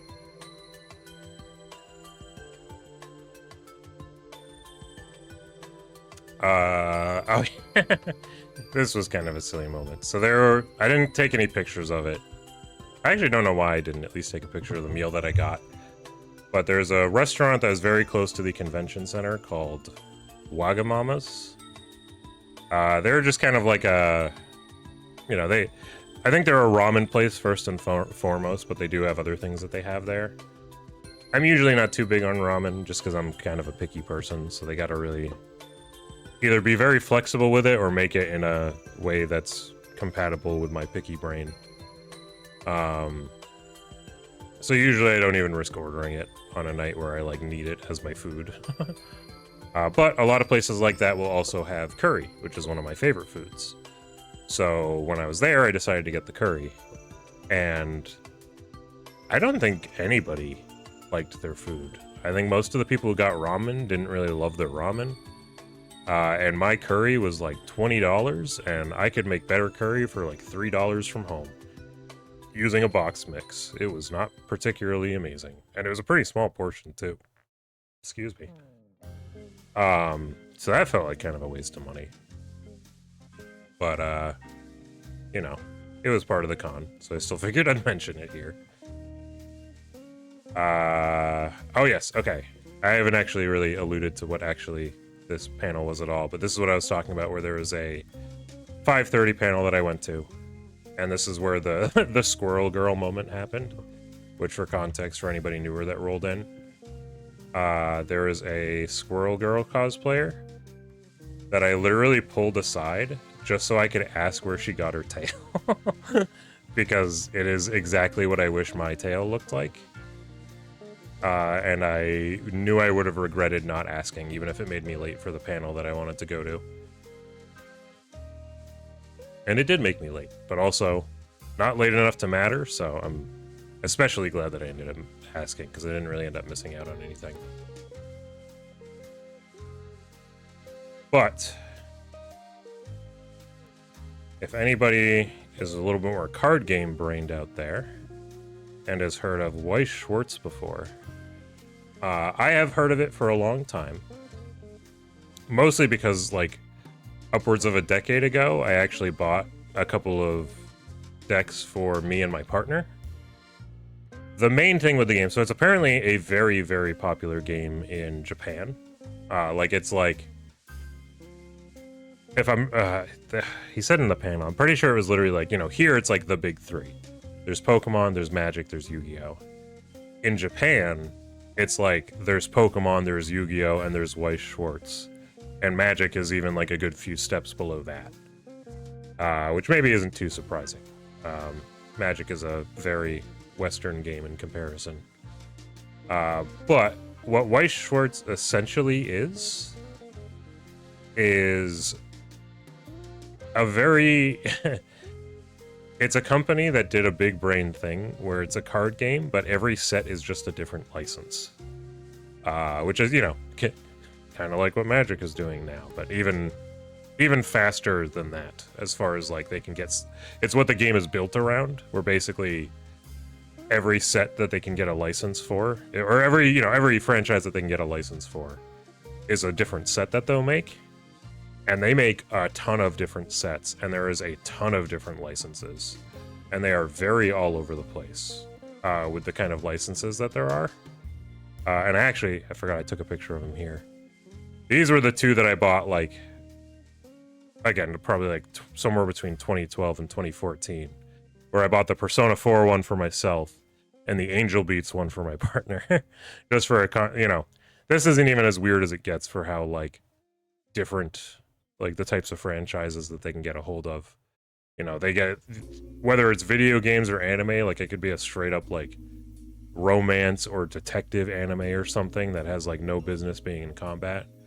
Apparently the way that the game is set up, they kind of the gimmick is that it's as if everybody's, like, in a stage play. So everyone's just playing their part in the stage play. Like, that's like the framing device that the game has.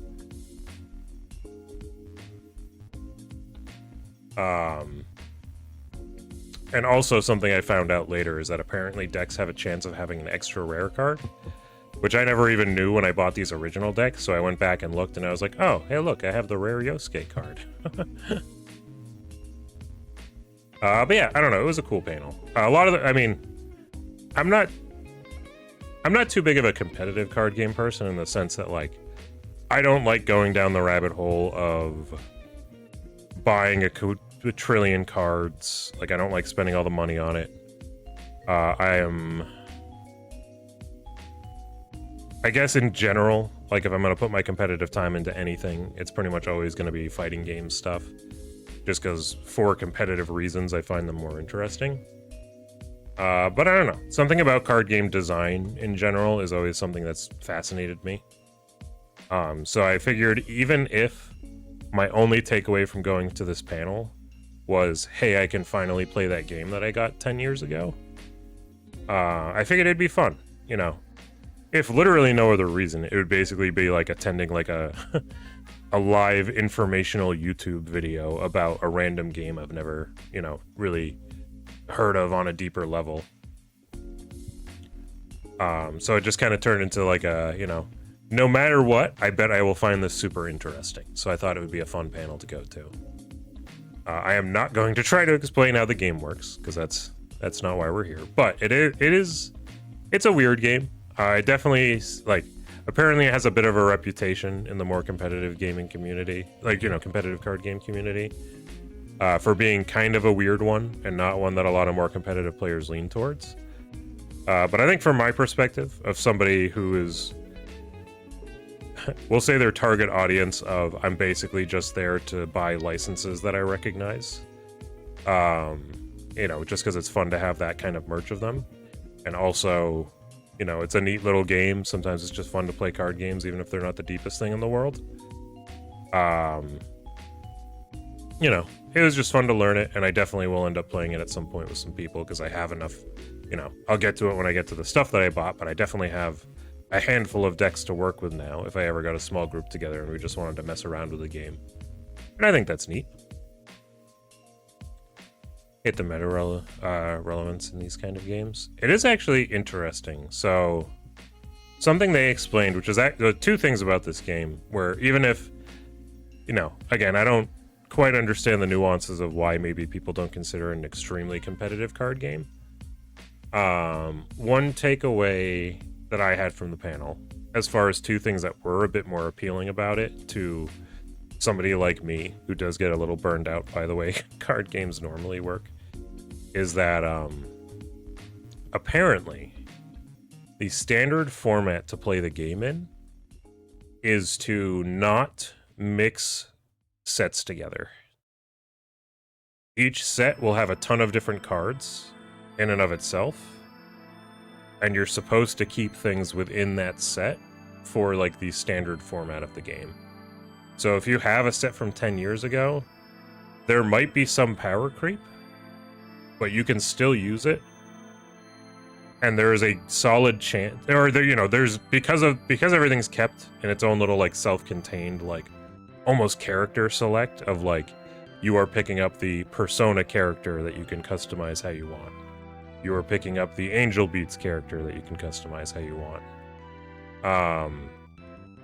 you know, you don't have to worry about like decades old cards making a broken combination that'll just like bust everything wide open and be super obnoxious. It's all just kind of like in its own little bubble like that, which is interesting.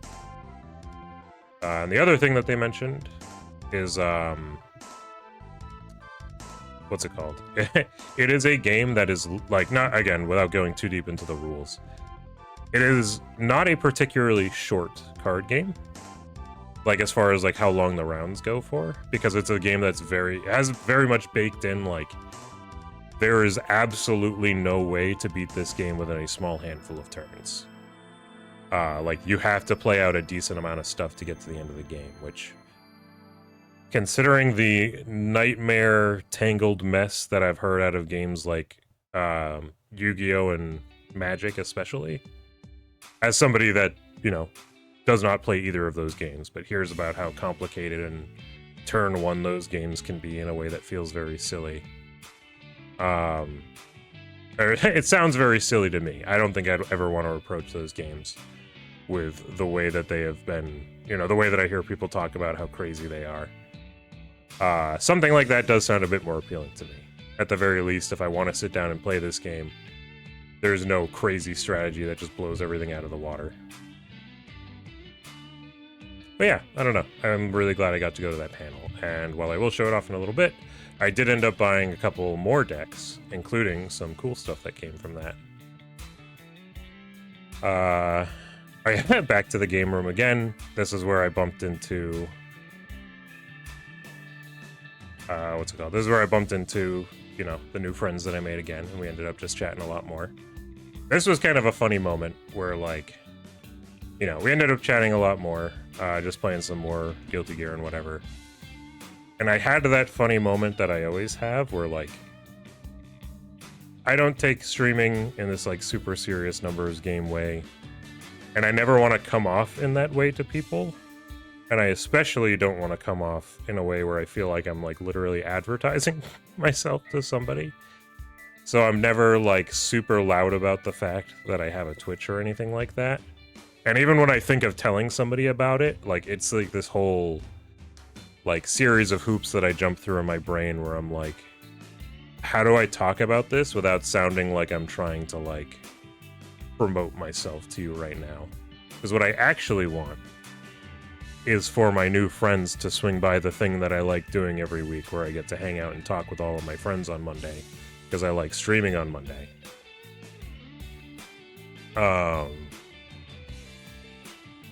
But I did eventually break that seal to both of them, because I was like, you guys have just been super fun to talk to. I stream every Monday. If you want to come by for streams, the stream, you know, I don't think I explicitly said this, but, like, my streams are basically the way that we just talked for the past, like, 2 days, except I do it every Monday, and you can pop in and say hi and talk to me about whatever, and I'll definitely just want to talk, because that's why I'm there. So, I'm so glad it came up in conversation. I'm excited to pop in every Monday. Yeah, I'm excited to see more of you, because it's been a lot of fun talking. And... I don't know, you'll meet a lot of new furries. My stream audience, as it's kind of, like, panned out so far, has mostly been people that I've kind of met through an extended, like, series of circles of furry streamers that I've met both through streaming itself and through things like VR chat and whatnot. With the occasional person that either finds me through a really specific game, or, like, in Don's case here, Don is a Blaze Blue guy, so, like, or what's it called? Landfill is obviously, like, a local friend of mine. So there are occasionally non-furries here, but it is mostly furries.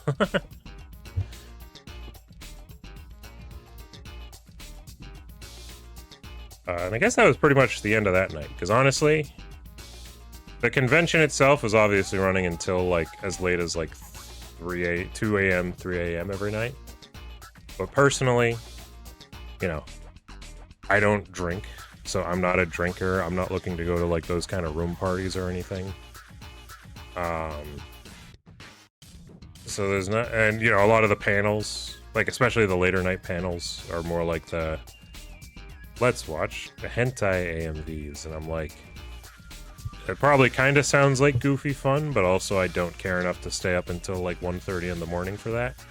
So usually that just means me going back to the hotel room and just kind of vibing until I go to sleep.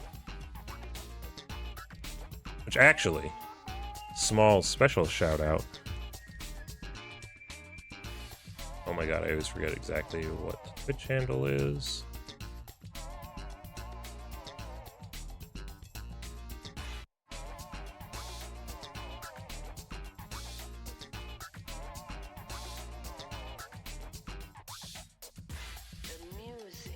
Okay, there we go. Oh, I hit 900 followers. Hell yeah. Small shout out to my friend Squirrel Pascal's here. He just happens to stream late every night. So, like, by coincidence, he ended up being, like, just a small part of my night every night where, like, I would just be vibing in bed, either actually alone or close to alone in the hotel room while we were all just kind of decompressing. And I would just kind of pop in for a second and be like, hey, how's it going? Weekend's cozy. I'm just kind of vibing. So, small part of what was technically the con story was the fact that I ended up saying hi to him like every single day because he just happens to stream at like 11 p.m. on some nights for some reason. I was playing, what was he playing? He was playing ukulele all weekend, which is also a series that I have a lot to say about. So that was also kind of fun. Yeah, so Sunday.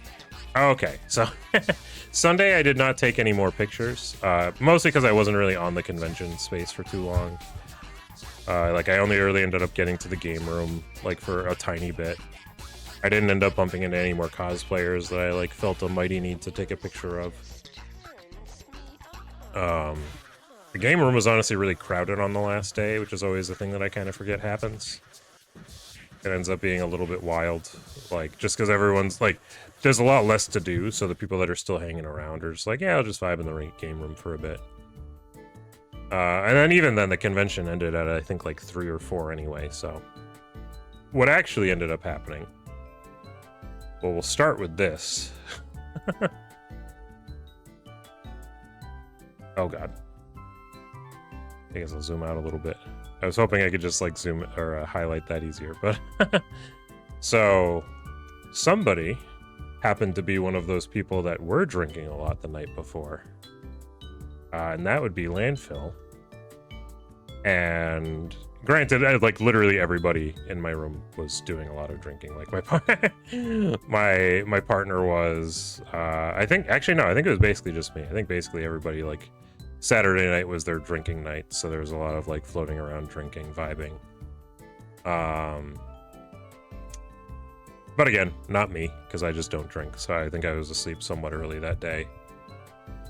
But, Landfill maybe drank a little too much. And was throwing up at 5 a.m.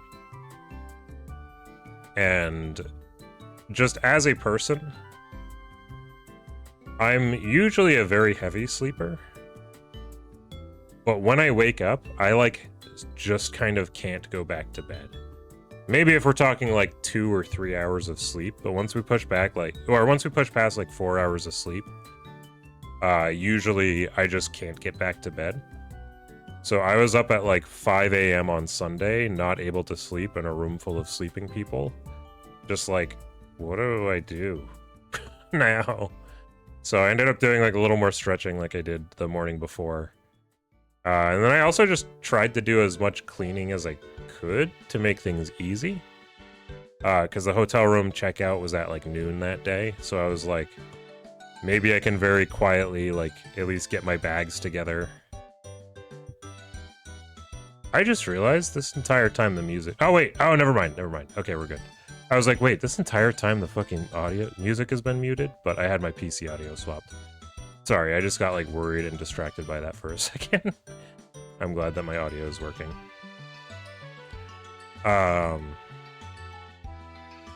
What was I just saying? Oh yeah, I don't know. That ended up honestly working out for the best, because part of my mindset with that was assuming that everybody was going to have kind of a rough morning, whether they threw up in the middle of the night or not. So I was like, you know what? I'll do as much as I can to make this morning super easy on everybody, as long as I'm up with nothing to do anyway, because, like, there's not much I can even kill time with at that time when everybody's asleep. So it's just like, whatever. And it ended up being worth it. Ah, hey, Shepard. I bought so much alcohol too, but I only ended up drinking my usual Everclear. Oh my gosh. Yeah, how's it going, Shepard?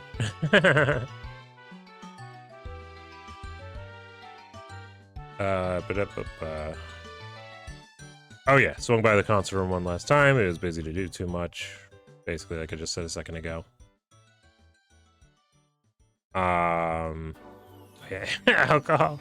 So, I'll give the short version of the story again. Basically, I personally do not drink at all. But I was in a hotel room with a lot of people that were drinking, including Landfill. And Landfill got up at 5 a.m. To puke his brains out, and then woke me up as well. And then I couldn't get back to bed, so then I just cleaned the hotel room for like 3 hours until everybody woke up. 5 hours? 5 a.m. is so early. Oh my god.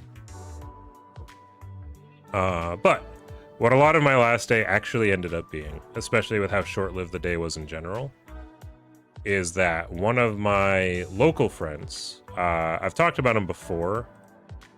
He doesn't have like a huge online presence, so I usually don't like drop him by name or whatever. But he's a very close friend of mine that I initially met through the local Smash community, but we ended up becoming like extremely close friend after. Oh. Oh, I see what, yeah, oh. Hold on. Oh god, there we go. Fixed. But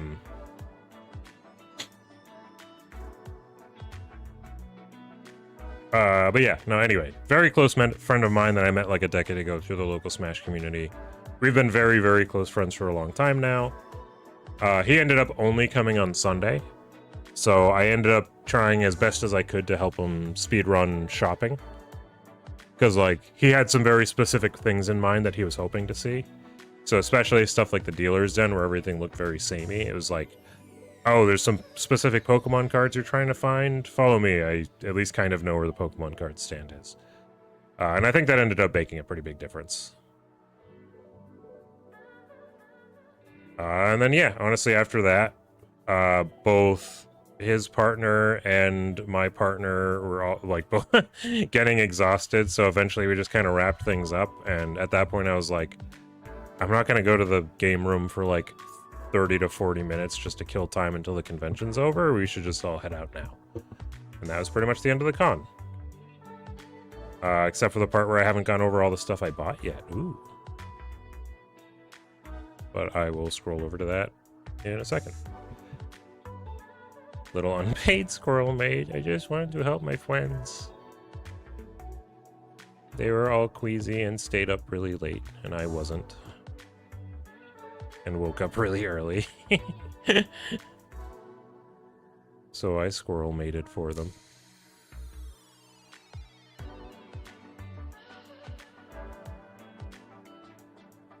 Wow. And you know what? Since you weren't... I assume you haven't been here like the whole time and you're really just coming in now. Whoa, Derek face reveal. Oh yeah, oh my god, the thing Kellev made is still here. Derek face reveal for real this time, because every other time I've done a face reveal I've had a mask on. But also I really liked how my outfit looked and I really wanted to actually take a picture of it. The ears are new. Those I got. My partner actually got those for me for my birthday this year, after we got the tail.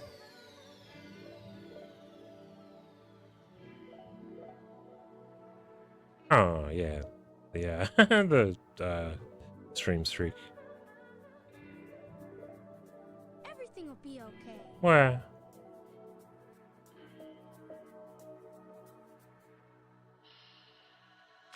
Now we get to the last fun. Wow, this thing's kind of slow to scroll in and out. The last fun part. All the things I bought.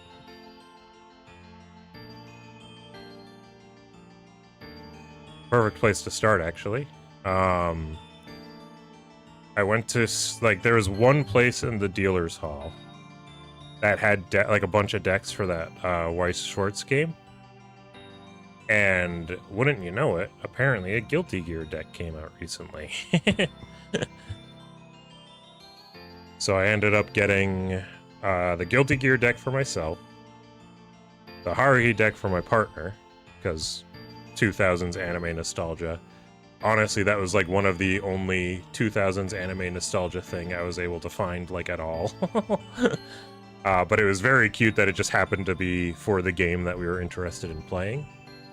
And then this one was actually Landfill's deck for a for a show that I believe you said that you haven't finished.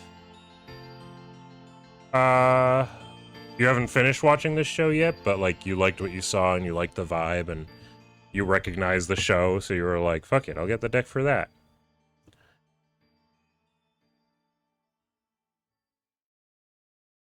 Haven't started, okay. It just like was on your radar, so now you have to watch it. Also did a glimpse of a photo where somebody was wearing a white shirt and a red tie. Oh, so that, I won't go over like the whole story again, but the short version is that was actually a Under Night in Birth cosplayer, or Uni 2. Actually, I don't know if the character's in the first game. Not super well versed in Under Night in Birth. But literally, where's the funny picture? There it is. This is the character that he was cosplaying, and he was just like really happy that we were playing the game and wanted to, you know, we got a picture of him. He wanted to get some pictures. Like, this picture here is literally him, like, posing for his friend off camera because he wanted to take a picture with the victory screen. And I just thought that was really funny. Thankfully, Landfill was the one taking the pictures and was willing to, like, you know, able to get the whole... You honestly took, like, a quadrillion pictures, but it at least helped us get every single, you know, point of the match, so that's good. Also, hair-covered back of the head reveal of Landfill, which doesn't help at all. Oh yeah, better look at that.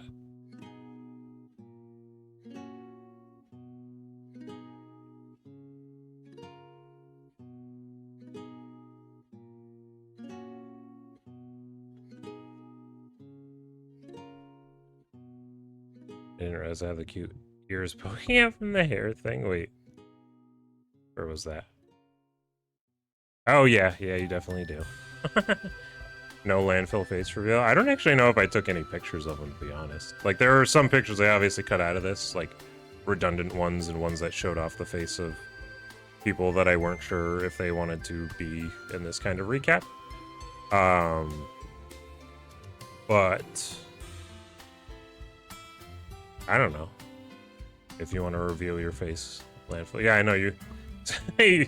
There are random people who have a picture of your face, so it's out there on the internet somewhere. The art book booth in the corner of one of the rooms had quite a bit of early 2000s stuff. Oh, that's cool. I wish art books weren't so expensive, because I really like art books, like, in concept, but they're always, like, $60+, and I don't know. I'm sure there are things that I would prioritize putting that money towards. But they're always insanely cool. But yeah, let's see.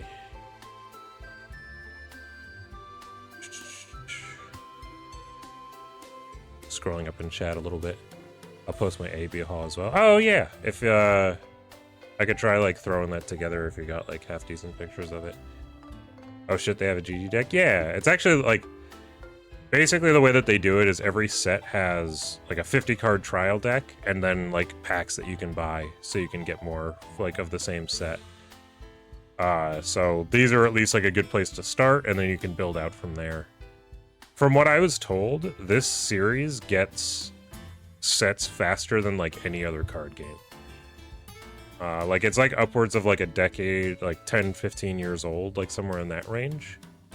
And I was looking on a website earlier, and apparently they have like 250 sets or like something insane like that. Like they literally just get whatever license they can, like probably any even remotely popular anime you've ever seen, even if it's not an action series, probably has a deck in this game.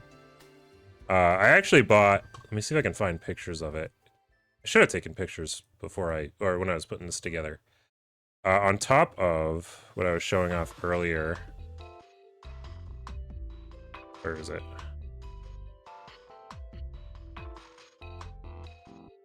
Oh, there. So these two decks, the Persona 4 and the Angel Beats one, I actually bought for me and my partner like a decade ago. They also have a Melty Blood set of White Swords cards, and I bought a few of them. There's one in particular that was like an absolutely beautiful card that I'm really glad that I got. A Powered CL. Let's see if I can find it.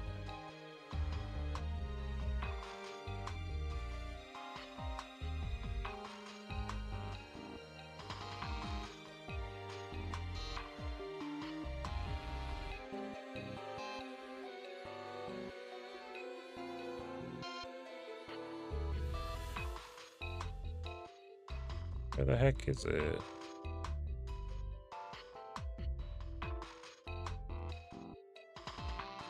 I suppose just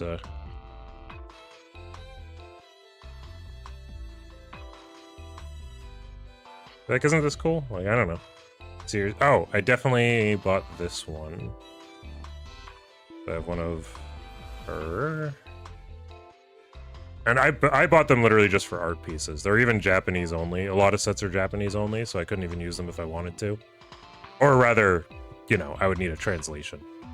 But I basically just wanted them just for the art, because some of them have really amazing art. A lot of them just have, like, stock art from the series. This is the one that I bought. Such a beautiful card. Literally just wanted it for the art piece and to have some Melty Blood related merch.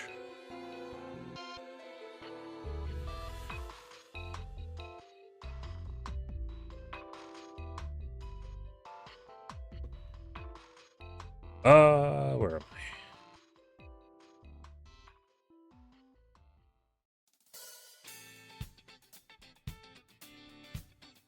Is her price too bad? But yeah, I agree. The older ones go for a lot. Yeah, it can. Or weren't priced too bad. Yeah, a lot of it just depends on how hard they go with the book too. Like sometimes it'll be like a, you know, I think there was one I saw recently. It was like a Final Fantasy compendium art book, and it's like, holy shit, that thing is like $80 out the gate. But also, it's enormous. It's like a fucking Bible of an art reference of Final Fantasy art, and that's insanely cool.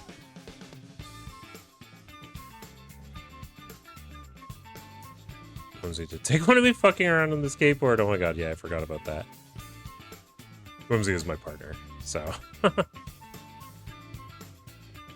I did take one picture of them and what they were for the weekend, but also I didn't ask them going in if they wanted their face to be in this, so.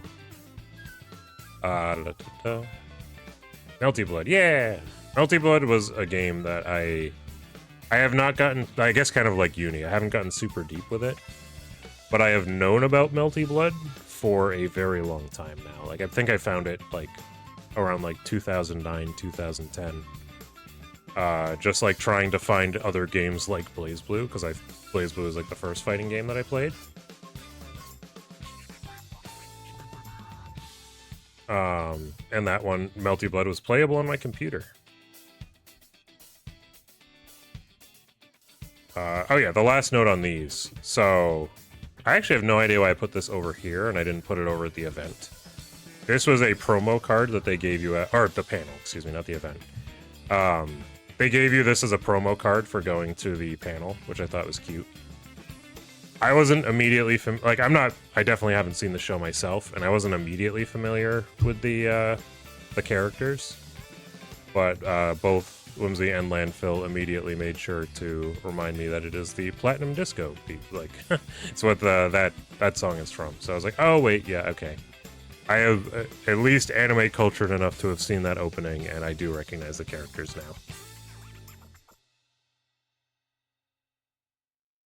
Want to get deeper with Type Lumina and main art so bad. It is so funny how well that character single-handedly marketed that game. What was I gonna say? That character, oh, it's still up here. This one that I got the art of is the character that I like, honestly, in both Melty Blood games. She's very different in both games. Or, you know, rather like Actress Again and Type Lumina. But I really like what she does in both games, so I ended up just leaning towards her both times. But also, I haven't spent a ton of time with the game, so taking that all with a grain of salt as it is. But with these two, so I mentioned this in passing earlier, apparently it's a thing with these, which is very strange, where you'd assume, you know, obviously you buy a pack of cards, you get a chance to get rare cards. I guess it's a thing that they also do with these theme decks, where every theme deck obviously comes with a full set of consistent cards, but one card in the deck, usually like kind of like a big linchpin, like super important card in the deck, has a chance to be like a super rare version of it that's just like extra shiny and usually looks something like this. Landfill happened to get the one for the deck that he had bought. And it's like, wow, look how rainbow and nice and cool. And a lot of them look like that. Meanwhile, there is a tier above that where there's a chance for you to get like an ultra rare card, which I guess in some sets actually has a chance to be like a card. Actually, conveniently, I noticed that when I was just scrolling around this a second ago.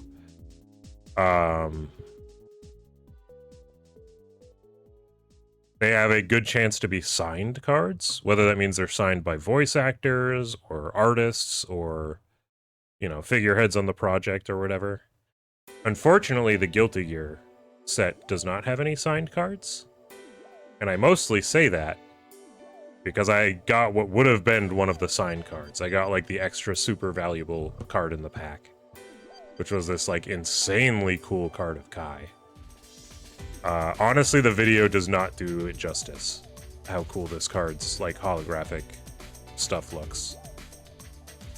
Not only is it a super cool card in of itself, that like if I'm gonna mess around and play the game, it's cool that I got like the extra nice one. Or if I wanted to like display this as like an art piece somewhere, I could do that. If I wanted to sell this is like a $70 card. Like I actually got like a very valuable pull out of that deck if I wanted to do something with it. I don't know if I will yet. It's hard to say because that is a tantalizing amount of free money that I just pulled out of this deck. But on the other hand, I don't know. It's really cool that I own it, even if Kai is not like my favorite character or anything. It's kind of part of the memory of this convention. Kind of feels like a memento in that way. So it almost feels a little weird to sell it. But also, I did get the valuable thing, so we'll see. I have a feeling I won't end up selling it, especially because I don't know what the best way to do that is, because I've never sold cards online before, and I know it's not as simple as bring it to the stuff where you sell your stuff, or, you know, bring it to the place where you can sell your stuff. Like, you have to find places to host it and market it, to make sure that people even trust to buy it from you, all that stuff, so probably more energy than it's worth to sell it for me anyway. But kind of neat that I got the extra rare thing. I did post my haul on the Discord stream discussion if you want to see. Oh, let me...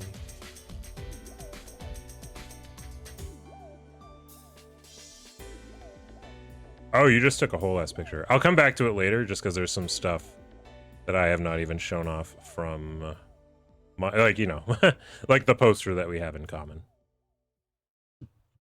So this... Actually, wait, do I have any pictures of it on my computer? I don't know if I do.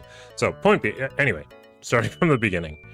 Meta Knight is just one of those, like, favorite characters of mine. somewhat in an arbitrary way. Like, obviously, he's not a deep character story-wise or anything, but I really like how he plays in the Kirby games whenever he's playable. I like his vibe in the Kirby games. I like his vibe in general. And I really liked playing him in Smash Ultimate for a little while when I was active with that game.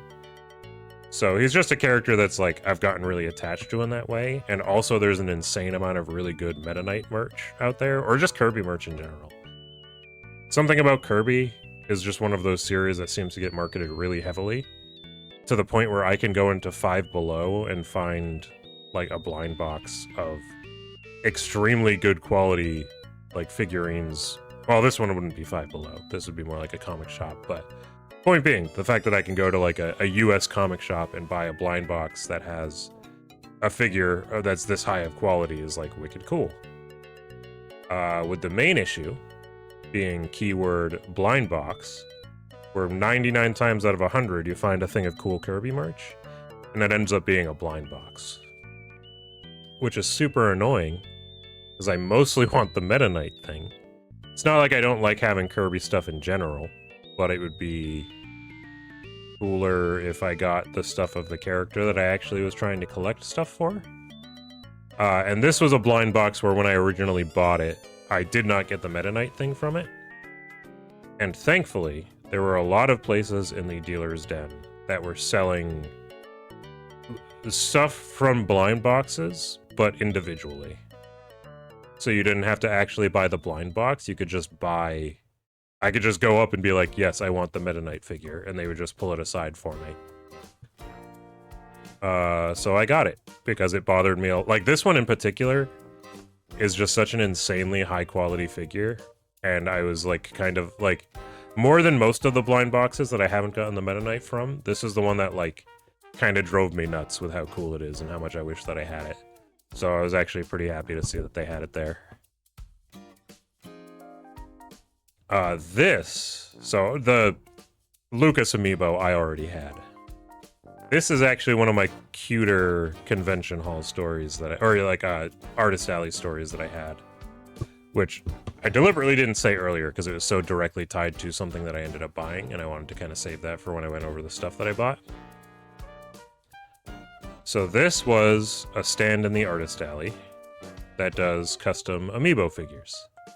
And I was looking over them, just like, you know, they're insanely cool. A lot of them are alt colors of... A lot of them are specifically the alt colors from Smash. So, like, if there's, like, a specific color you use in Smash, you can get the one that, like, looks like the color you use. And that's kind of nice. They also have a bunch of just, like, random... either other reference skins, or maybe they go a little bit harder into, like, fully painting over in some way, or... whatever. Like this one is a fully like extra detail like Mega Lucario figure, which they had to like add some stuff to.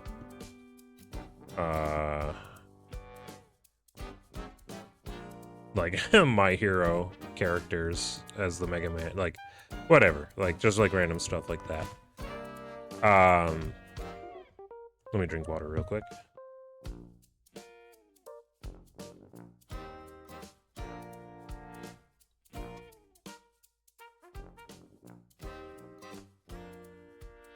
I felt like a complete idiot. Because when I went to this stand, I was looking at all the amiibo, and I somehow completely ignored this big, gigantic sign with lights all over it in the middle, until the person at the stand was like, oh my god, is that Derek? This person is somebody that I knew from over like a decade ago. And I specifically knew that they did custom amiibos, and I have 2 custom amiibos from them. Because they were somebody that was very active in, like, the local Smash 4 scene, like, super early on. So I am very familiar with them as a person, and the work that they do. To be completely honest, I don't know why I looked at a stand full of custom-painted amiibo figures, and didn't just immediately assume it was her to begin with. But the fact that I somehow didn't look up to see her face, and also didn't look at the sign until she directly said hi to me, I was like, how did I not notice any of that? Hi, oh my god, it's awesome to see you again. So that was just like a really cute moment. Honestly, like, for the price that these were at, not that they don't deserve to be the price that they were at, I probably wouldn't have bought one on its own, just because, like, I don't know. It's not like I'm an amiibo collector or anything. Like, I think these are insanely cool, but it's not like, you know, I probably would have looked around more for something to buy. But I really love the idea of, one, getting a cool one, which, you know, for anybody that knows Mother 3 out there, this is literally Lucas's twin brother, Klaus. So doing the paint over for that is not only a really cool thing as a Smash skin reference, but also an in-game reference. Like, it feels like I now have a figure of Klaus because they're literally twin brothers.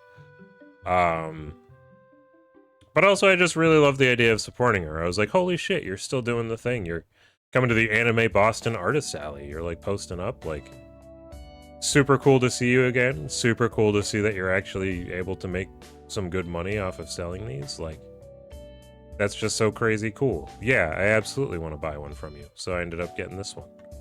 Again, I already owned this, the Lucas one. I just kind of put them side by side just for reference on, you know, how it came out, how good of a paint job it is. Glad that I own it. Oh.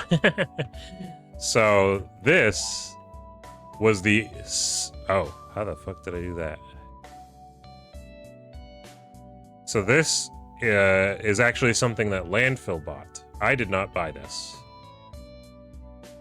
But it was basically the only thing of Lane merch that was there. And it is so cool. It is such a cool shirt. To bring things full circle, I only wear blue shirts. So, even if I really wanted the Lane shirt, it's not in the color that I regularly wear, which usually isn't, like, a real issue. Like, you know, I obviously go out of my way to get the blue shirts. Once in a blue moon, I'll find a shirt that's, like, kind of nice. That, like, you know, could I just break my extremely arbitrary rule of wearing the shirt color that I do all the time? Sure. But I don't know. I like that I do it. I'm gonna keep doing it. This is probably the most jealous I've been out of how determined I am to keep wearing blue shirts. Because this is like one of the coolest shirts I've ever seen. For such a cool show that barely even has anything else to begin with. So I literally wanted to show it off here, even if he didn't, like, share his haul, which I'll bring up eventually. I was just kind of like, I was just blown away by how cool it was, and I literally wanted to get a picture of it. It's going to be a top I use heavily for skating, I think. That is... Yeah, that's the aesthetic. I'm feeling it.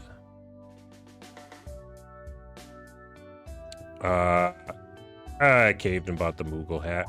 There was a stand that had a bunch of hats like this, and I just thought the Moogle hat was insanely cute. I ended up actually using it as like a small little baggie to put most of the stuff I bought in, because, as we'll see in a second, most of what I bought is pins. But actually, since this is kind of front and center first, and is shorter, I'll do this. I did not buy a ton of art prints this time. I used to buy a lot more art prints growing up, but I think as time has kind of gone on, I don't know. I just worry so much about ruining them. I've ruined so many of them over the years just from, like, moving, taking them down, having to move them around. I don't want to frame all of them because usually I'd buy a ton of art and it would be expensive to get them all framed. But I did still see at least a couple prints. The Yume Nikki one was a huge surprise. In fact, I was with Landfill at the time, and Landfill got the exact same print. We're obviously two huge fans of Yume Nikki, and we I saw the print from across the room, and I literally, like, pointed at it, tapped on his shoulder, and was like, Yume Nikki, let's go, go, go. Like, because it turned out to not be the only Yume Nikki thing there, but for being one of the only Yume Nikki things there, damn, this is a cool print. The other thing here, obviously, You know, it's just a nice squirrel print in and of itself. But it actually has a little bit of funny lore behind it. Where this fox piece on the right is something that I bought from the same exact people. Probably like damn near close to 15 years ago. And for those who don't know, my older Sona was much more like, it wasn't like a anthro fox, but it was at least kind of like the fox ears and tail kind of thing. So having bought this back when foxes were more of a like powerful influence on me, and then to go to the convention nearly a decade later, have this be one of the first Artist Alley stands that I see, and have them not only have the fox one right there, but have a newer squirrel one directly next to it, was like, I don't know, there felt like some like destiny purchase in there a little bit, where I was like, oh my god, I can like evolve the picture. I can make it the new thing. And it's like they're signaling me like, hey, we've got the squirrel one now. We know you bought the fox one before when you were a fox, but now you're a squirrel and we have the squirrel one.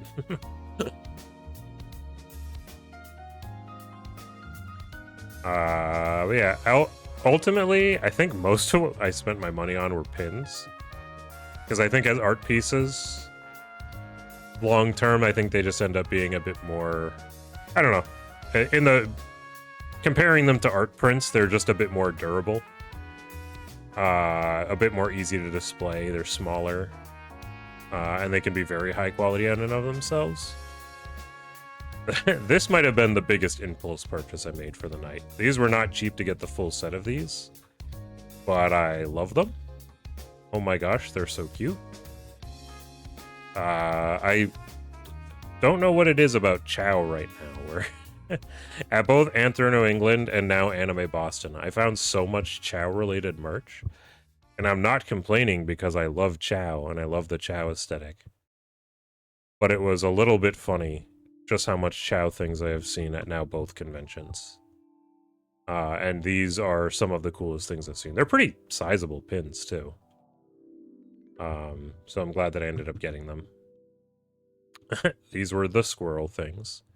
This was just a tiny little Pachirisu that I found in the Artist Alley, or I found in the dealer's den, which, for probably obvious reasons, Pachirisu as a Pokemon I've been getting more and more attached to over the past year. I think for a handful of reasons. I mean, obviously just squirrel stuff in general. The fact that I got that like custom... Actually, I should bring it up if I can.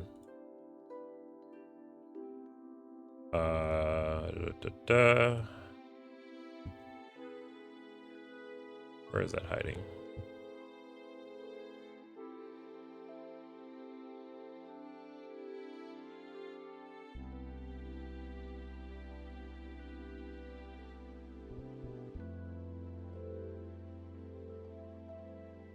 There we go.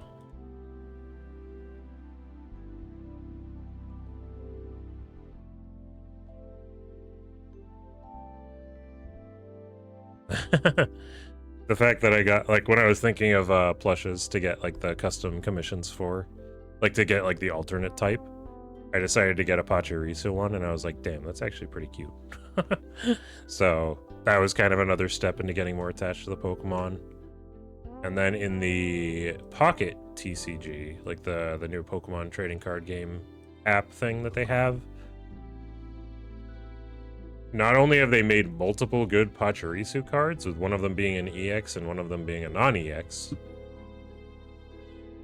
the non-EX one, I managed to pull the shiny card for, and I actually actively use it in my main deck in that game.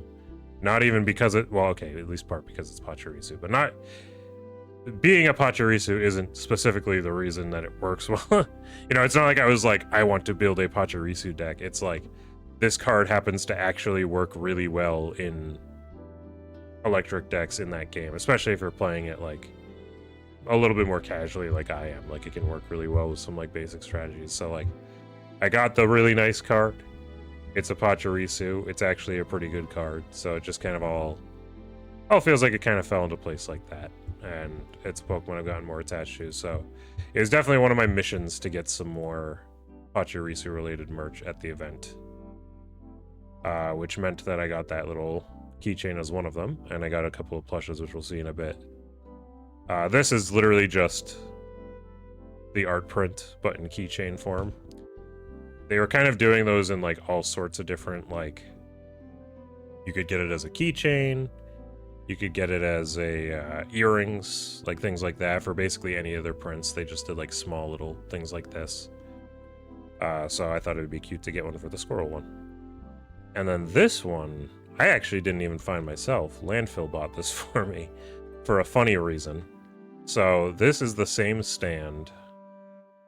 If I can get back to that picture that I have of him. Oh.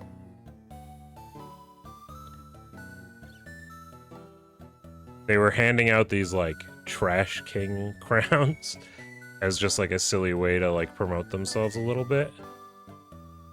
And like, I don't know, I guess it worked on Landfill because he wanted to go back and buy something to support them, but also didn't specifically find anything that he had wanted there. But he saw like the Squirrel Ranger looking pin and was like, yeah, I'll buy that for Derek. That makes sense. And I appreciate it because it actually looks really cool. Not that I have any idea what it's like actually from. Like, I don't know what their whole trash animal series thing is that they were doing. They had a couple other animals too that they were like doing these kind of designs for. Like there was definitely like a possum one, a raccoon one, a couple of others, but squirrels were one of them, and it's a pretty cool design, so I like it. They were handing them out for free, but I wanted to support them anyways. Yeah, so guess it ended up working out because I appreciate that you ended up getting that for me. So these are the pins that I was talking about earlier, where this middle one was initially what I bought from this stand, which was just one of the coolest pins I've ever seen. It's totally transparent, other than the, you know, actual main character, Sunny, there, inside the light bulb and like the little lines and stuff. But a Mori light bulb keychain with extremely good art like this, I just thought looked insanely cool. And that friend that I was talking about earlier that I helped guide on the third day is a huge Amori fan, and apparently, like, at least at the time, he wasn't planning to go on the third day. So I really wanted to get him one of these, and I felt like an idiot for not buying it in advance. Like, you know, when I went to buy mine, I could have just bought a second one, but I didn't. So on the second day on Saturday, I went back to buy more. And that's when I found they had both a Nier and a Yume Nikki keychain as well, which both also have amazing art. And for all of these, they can be flipped to the other side. The Yume Nikki one shows like Uboa under the bed. The Amori one, you know, kind of does like a white space thing. You know, one side is black, one side is white. Clever. The Nier one isn't quite as exciting, other than the fact that you get to see that it's properly grimoire-wise. And it just works well. You know what, we'll just shift over to this one. This was silly, but it was just really dang cute, so I wanted to get it. Where it's a little switch charm, but it's one of those, like, shake charms, where you can see the characters as like mini charms inside of it that bounce around. And I just thought that was such like a silly, cute idea. So I was like, you know what? I know I'm not like hardcore into Smash right now or whatever, but I kind of want to get the little Smash charm. And then these are the weirdo ones. This was in the artist alley, where I was like, sure, I want a Sonic R thing. I know it's probably more of a Tails doll thing than it is giving Sonic R love, because Tails doll is kind of a fan favorite character for sillier reasons. But, you know, I really love Sonic R, and I love the idea of getting a little, you know, piece of art of that game. This, on the right, of Pascal from Nier Automata, was actually official merch that was in the dealer's den. And it just kind of blew my mind that it existed. Pascal was not only not even close to being on my list of characters that I was trying to find, but that I would have ever expected to find merch of. And I don't know, something about it just like, it tugged at the heartstrings. For people who have not played Nier Automata, Pascal is like just one of the nicest characters you will ever see in any piece of media. That has like kind of an intense story through the game, and it was like, oh, Pascal, I want Pascal merch. What a weird little wholesome thing from that game to have. Of like a character that I just didn't expect to get like any representation whatsoever.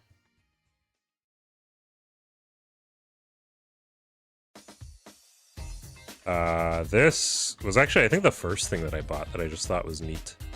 It's just one of those like microfiber cloths in like a little pouch. It's actually sewn on the inside of the pouch, so it like is stuck like this. With the idea being that like you could clip it onto something and you would never lose the actual thing itself. Kind of clever. You know, they're not the first to come up with that idea, but I liked the idea of having something like that. And then here's the boys. These were the biggest. So I found the Pachirisu plush on the right. The ridiculous fuzzy one. And then somebody that we went to the con with went to a swap meet. And when he was at the swap meet, found a different Pachirisu plush and offered to get it for me. And I was like, I mean, I'm not going to say no. Let's add him to the family. So now I have two pretty sizable Pachirisu plushes, especially this one. The tail's fucking enormous on it. But, I mean, that just makes it... Well, it makes it cuter in its own way, but it is also quite fragile, and I am scared of ripping the tail off because it's so heavy. So I probably, you know, will keep it pretty still. But it is very cute. And the fuzzy one is more durable. So that one can get moved around a little bit more. And then last but not least, my partner actually bought this for me. Because I never actually ended up seeing it myself. But as soon as they saw it, they were like, did you see the Chow shirt? It's like the cutest, silliest blue shirt. A Chow thing of all things. And like, I want to see you wearing that shirt. You should buy it the next time you see it. And I still never ended up actually seeing it on the floor, but they ended up finding it again and instantly bought it for me, and now I have that shirt. Oh, 1 second. Okay. My roommate was just messaging me because I'm going to be picking them up in roughly 2.5 hours from now. But honestly, that's pretty much it. I guess other than the fact that let me bring up the stuff that Landfill got. Not that I probably have quite as much to say about all of it, but I can at least show it off.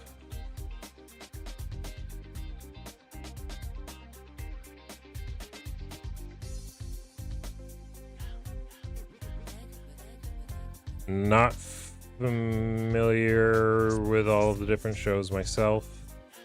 I know there was a couple DVDs here. I know that the Retro Game Master was like the weirdest find of those. That was one you were pretty hyped for. This was a gift for our mutual friend of ours. I remember you said that. Tools. Posted a close-up of... did you? Oh, now you did. I see.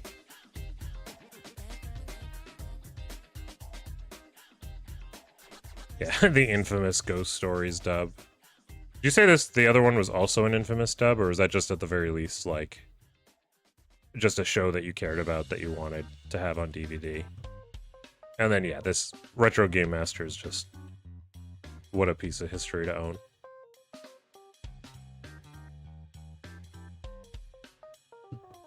And then I don't remember your personal attachment or significance to the Gundam kit that you were trying to find, but I'm glad that you were able to find something.